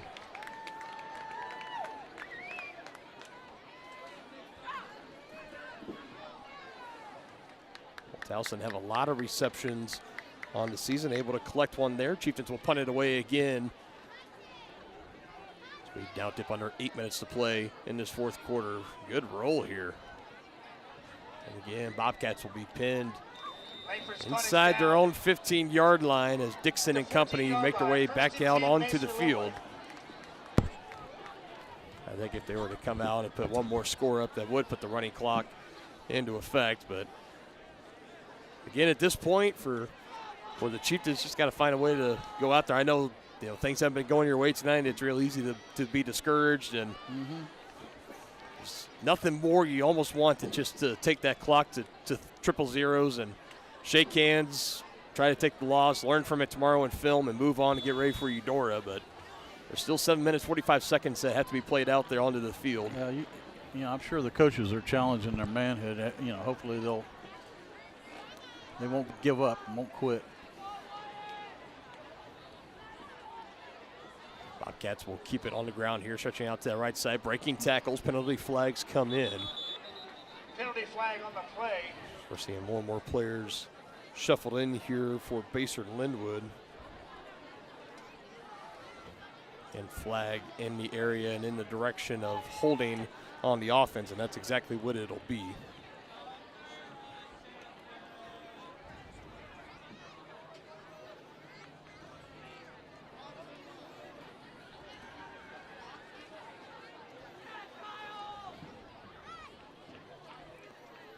$55 total penalty yards tonight for Basehor-Linwood.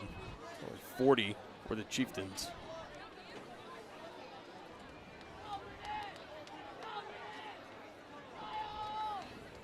Dixon takes a snap at his own 2-yard line. Gets it out quickly, right back near the original line of scrimmage to Nash Morrison. Those two just continue to be on fire tonight. Haven't been able to find a way to stop them. Just pitch and catch.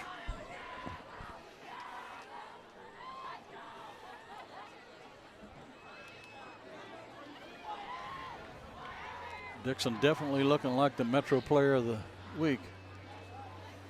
Yes, he is. Maybe a candidate for next week, too.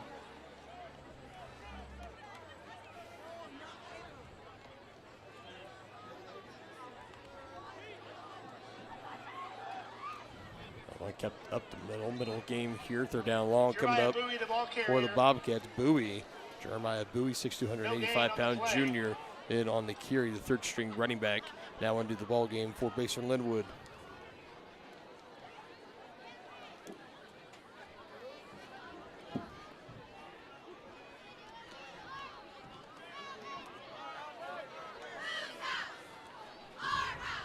With that last completion for Dixon, having now down over the 300 mark, 324 yards on the night. What's his completion percentage?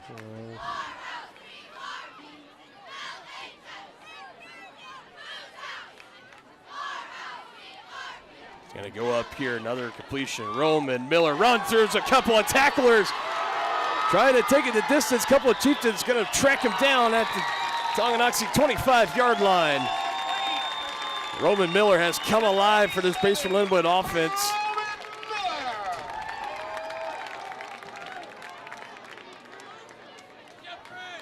Pushed out of bounds at the 25-yard line. That's going to be good enough. About 60 yards? Are you kidding me? My goodness.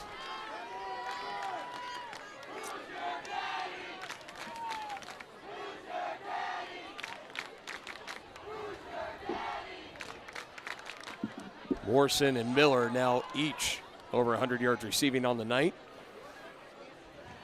Terrific night continues for Carson Dixon. Handoff again to Bowie. Cuts back up the middle. Had a crease. Closed up quickly by the Chieftains as they rally him shy of the 20-yard line. Officially mark him at the 22.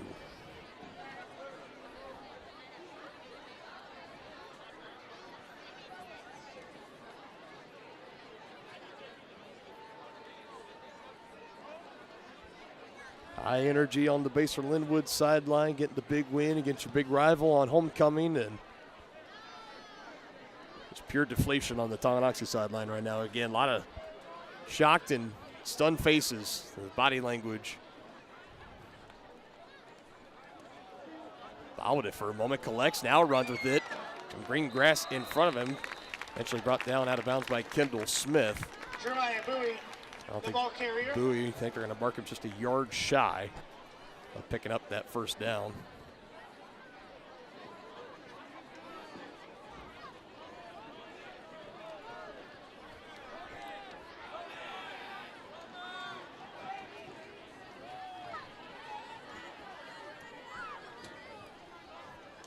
Bobcats calling for Roman Miller coming off the sideline again.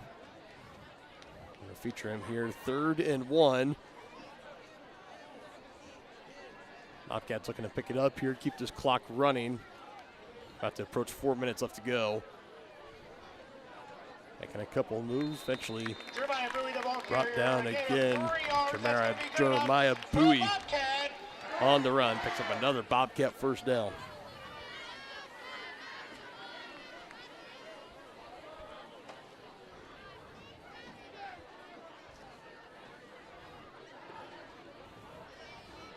Bobcats looking to put up 40 points.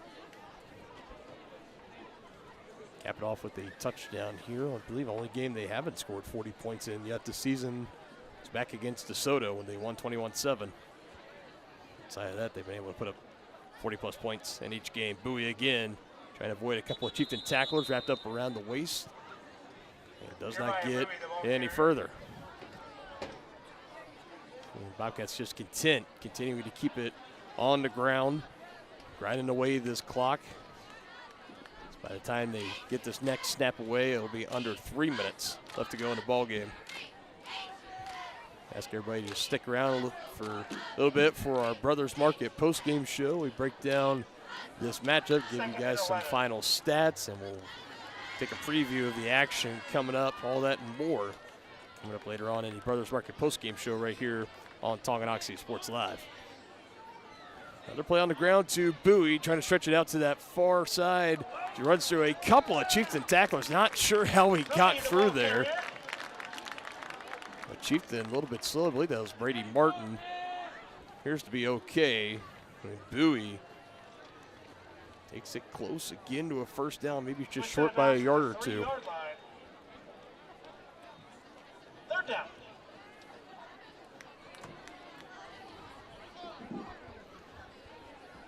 We'll see if they continue to stick with Bowie. Try to let him punch it in. Now inside the Tonganoxie 5-yard line.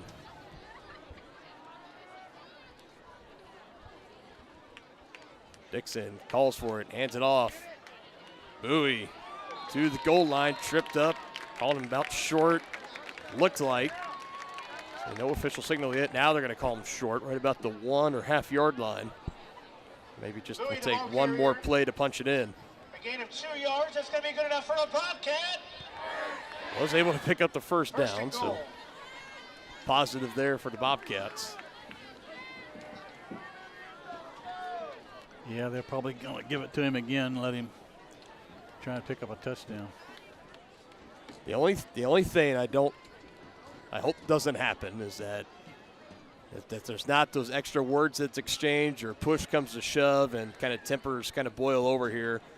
And again, it's been frustrating for the Chieftains as Bowie takes it in, caps off the touchdown here for Basehor-Linwood.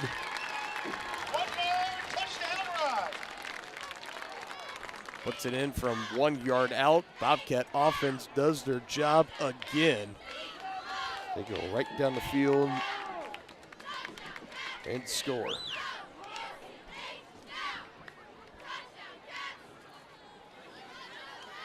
Colin Zimmelman set to kick the extra point. Tia Bradley on the hole. We're going to make it 44 even points tonight for the Bobcats. Zimmelman on for another extra point try. He's been perfect on these, made a 29-yard field goal as well. Keeps the momentum going here. And the kick is good. Your score, Basehor-Linwood 44-6. Bobcats are gonna win this one against the Chieftains, like we talked about ever since Basehor-Linwood consolidated. So you go back, that's about the last 36 games coming into this one that the series was tied at 18 games apiece. Well, Basehor-Linwood's going to jump back in front on that front. Oh, yeah. They're going to take the 8-mile trophy. They're going to keep it here for a year before these two teams face off again next year when the series returns back to Beatty Field at Tonganoxie High School.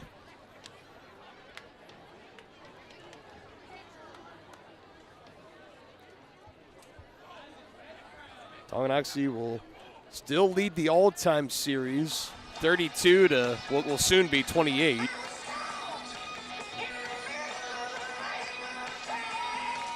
Chieftains hold the longest winning streak in this series from 1986 to 1992. Bobcats' longest winning streak is at 5 games from 2007 to 2011, right before the Troyer era started here at Tonganoxie High Schools when they were able to come in here. So I always remember, I believe it was in that first year when Big T, Al Troyer, was hired. Mm-hmm. That was one of their signature wins that year, coming into Basehor-Linwood. And I remember by then it was whatever the Channel 6 was, and Lawrence at that time, if it was Nology or Sunflower, whatever it was. They got the win on the road in that game of the week. Like I said, these games, they've been close and competitive, but it has been anything but tonight. And again, tip your cap to the Bobcats. They've come out tonight and they've dominated this game at every asset that you can, offense, defense, and in special teams. Yep. But the big thing is that they've dominated at the line of scrimmage on both sides of the ball. Yes. So it'll be a tough loss for the Chieftains. Starters coming back out. Probably the final drive of the night on offense for Tonganoxie. This will hand it off here, going along that left side. Trying to see some new names here. This is Blake Riedel, younger brother of Corbin Riedel. Blake Riedel, your ball carrier for the Chieftains. And right on cue, they call him Riedel.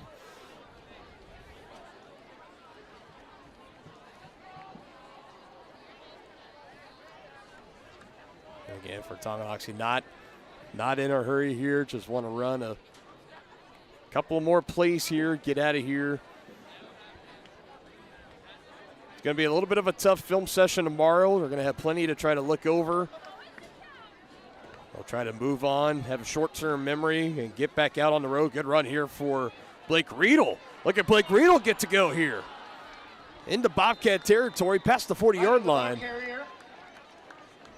Got a good carry for the young man there as he starts to collect some film for his varsity reel. We'll dip under. I'm going to say he got out of bounds just a minute, 3 seconds. On the stop for Basehor-Linwood, 1st and 10, Chieftains. And it was at this point a year ago in week 6. That was when Tonganoxie at that time, they were at home and they hosted the Lewisburg Wildcats in a game where we said could really make or potentially break the season. It just depended on how it ended. And of course, we all know Lewisburg got the 1-point win in that. And we didn't see the Chieftains lose again until almost Thanksgiving. Yeah. So they went all the way to the sub-state championship game. Yeah, the Chieftains just want to put this one behind them. You need to flush this one and move on to next week. I don't know what could come from a 38-point loss. I'm sure we're going to find out in about a week's time. Yeah. The next time we see this team on the road as they continue to carry it out here to Riedel. That's going to do it in this one. Yep.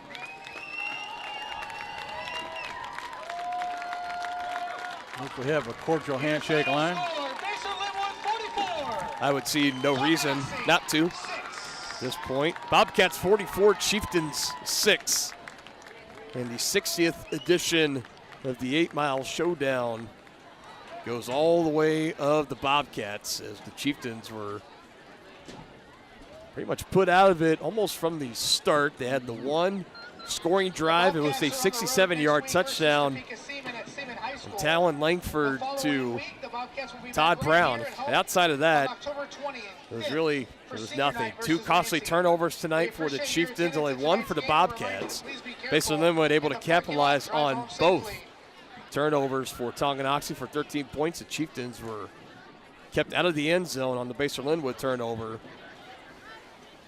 as they took it down inside the 10-yard line, but were not able to score. They turned it over on downs. Basehor-Linwood agreed to recognize this long-standing rivalry by awarding the 8 Mile Showdown Trophy to the winner of this game.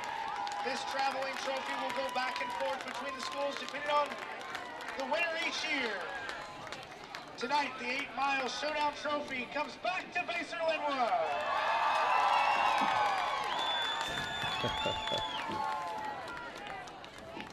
As we'll take a moment here, we'll step aside. We'll be back. Brothers Market post-game show coming up next year on Tonganoxie Sports Live. Shop local and save at Brothers Market in Tonganoxie, where we treat you like family. Brothers Market has great everyday deals throughout the store. Enjoy fresh cut steaks from the meat department, the freshest fruits and vegetables from the produce aisle, and savor the flavors from the bakery. Check out their weekly ad to get the best deals on what you need. From apples to aspirin, Cool Whip to cool crisp lettuce. Brothers Market, open daily. Learn more at shopbrothersmarket.com. First State Bank and Trust is with you wherever you are with complete online banking. Cheering on the Chieftains once again? Why not pay your bills online? Waiting on your kiddos to get out of school? Seems like a good time to make a transfer. Or how about making a deposit from here? Back in the gym for another night? Why not get an e-statement while you cheer on Tonganoxie? And of course, at First State Bank and Trust, you can always bank from right here. Come on in and see us and get your very own Chieftain card. To learn more about all the great ways to bank with First State Bank and Trust, go to firststateks.com. For more than 15 years, Lynch Real Estate has been a leader in the KC Metro. Hi, I'm Dan Lynch with Lynch Real Estate, inviting you to come let us prove to you why Lynch Real Estate is a name you can always trust. Dan and his team have built a reputation for unparalleled customer service and satisfaction by building lasting relationships. Learn more about Lynch Real Estate at lynchresidential.com or give them a call at 913-369-3000. Whether you're a first-time buyer or a high-end seller, I'm here to make it happen. The Tonganoxie Recreation Commission is committed to creating community through parks, people, and programs. And now, with their all-new activity center, the Tonganoxie Rec Commission can do even more. Tongi Rec understands the benefits reaped through recreation are endless. Tongi Rec has a long list of classes, activities, and programs for the young and young at heart. For program pricing and schedules, call 913-845-3502. Visit them at the all-new activity center at the Tonganoxie High West Campus or go to tongirec.org.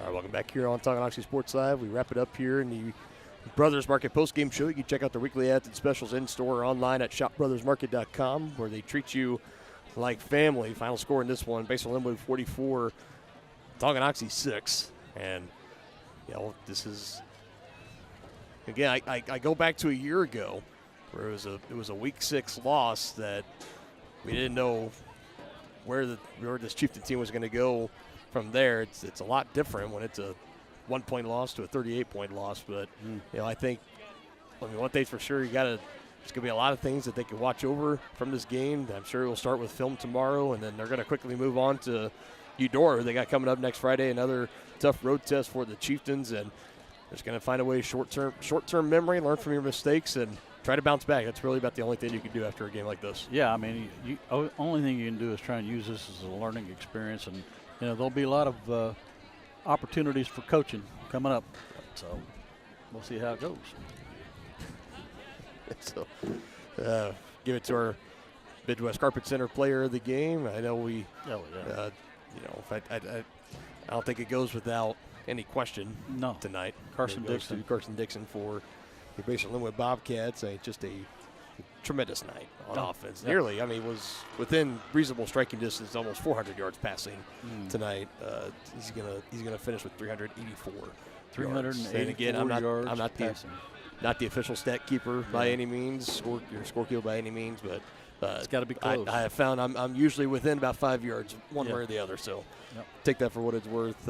Also did great running on the ground as well, over 60 yards on the ground. Did have a rushing touchdown, passing it well through the air. We talked about in that first half the way he was able to air it out. He missed some open guys, and we were just saying that if you keep leaving him that open, he's going to find a way to drop it in the bucket eventually, and he was. And tonight it was to Nash Morrison. Yeah. And then in that second half, it was Roman Miller. What was his completions?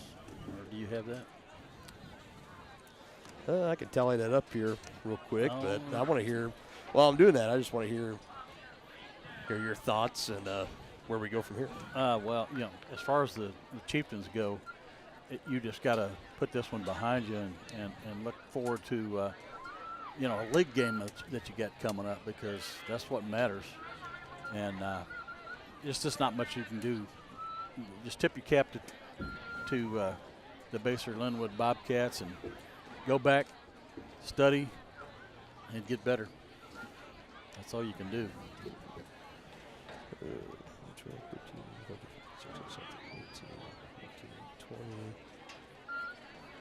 20 of 29, if you got your quick math. On 20 of 29 for nearly 400 yards. About 68, 69% on completions tonight. Oh, wow. Quarterback rating's got to be well over 100. Yeah, I'd imagine that. And then again, like we talked about, the personal connection, that you have to Carson, you falls down in that Drennan family a little bit, but he played phenomenal tonight. He did. And I think you said you ran into some of his family members at halftime too, and were just like, you told him take it easy on us a little bit here or something. I mean, just tremendous athlete. I mean, what we saw on tape coming into this is we knew that he was a guy that he's the real deal. He could throw it around well, and if he has the space, he can hurt you with his legs. I mean, we saw it all facets of what he can bring to the table tonight. Again, he was one of the Metro Players of the Week last week for one of the publications or news channels, and I mean the performance he put on tonight, it wouldn't surprise me if he earns back-to-back honors. He's from a top somebody. candidate, no question about it. Yeah.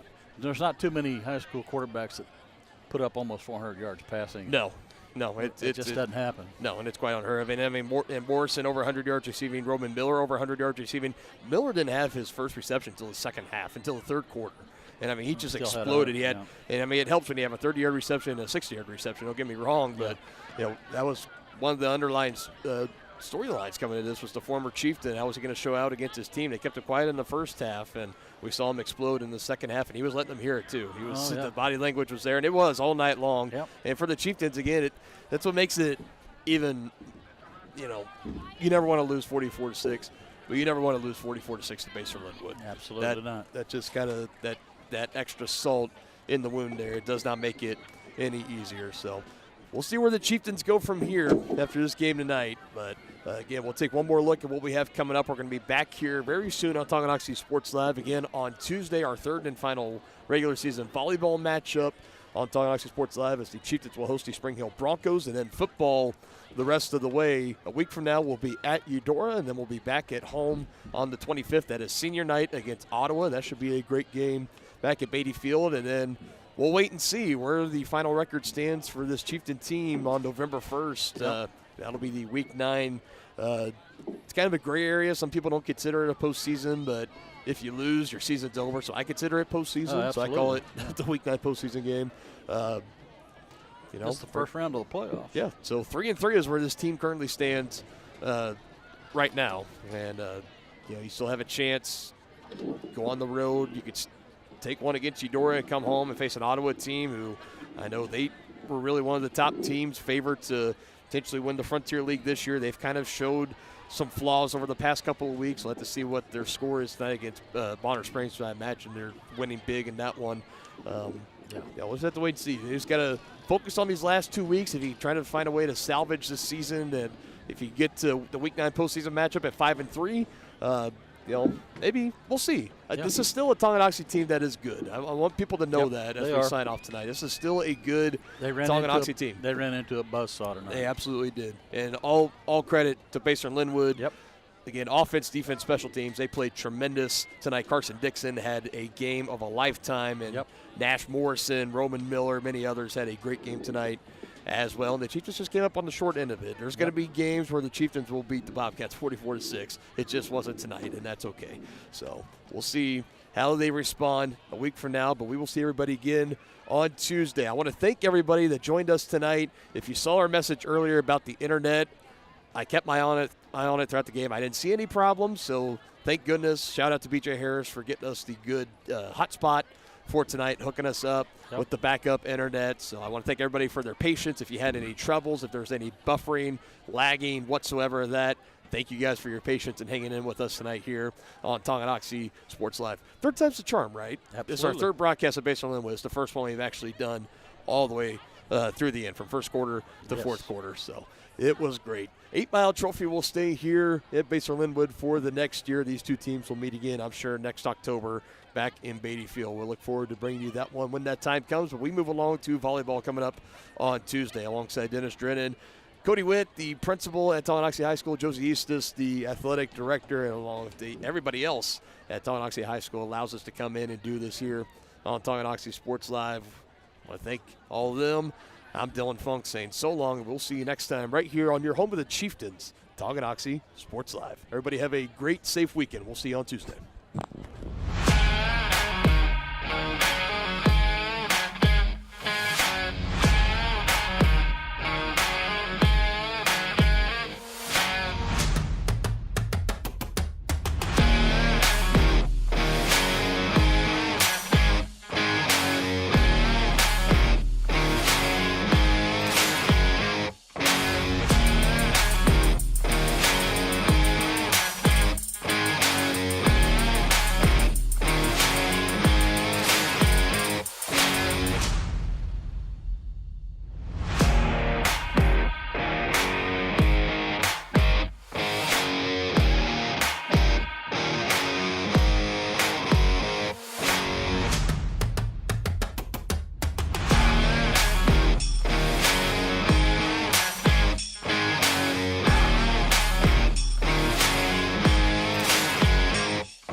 From the gridiron to the hard court, the pitch to the mat, don't miss any of the action.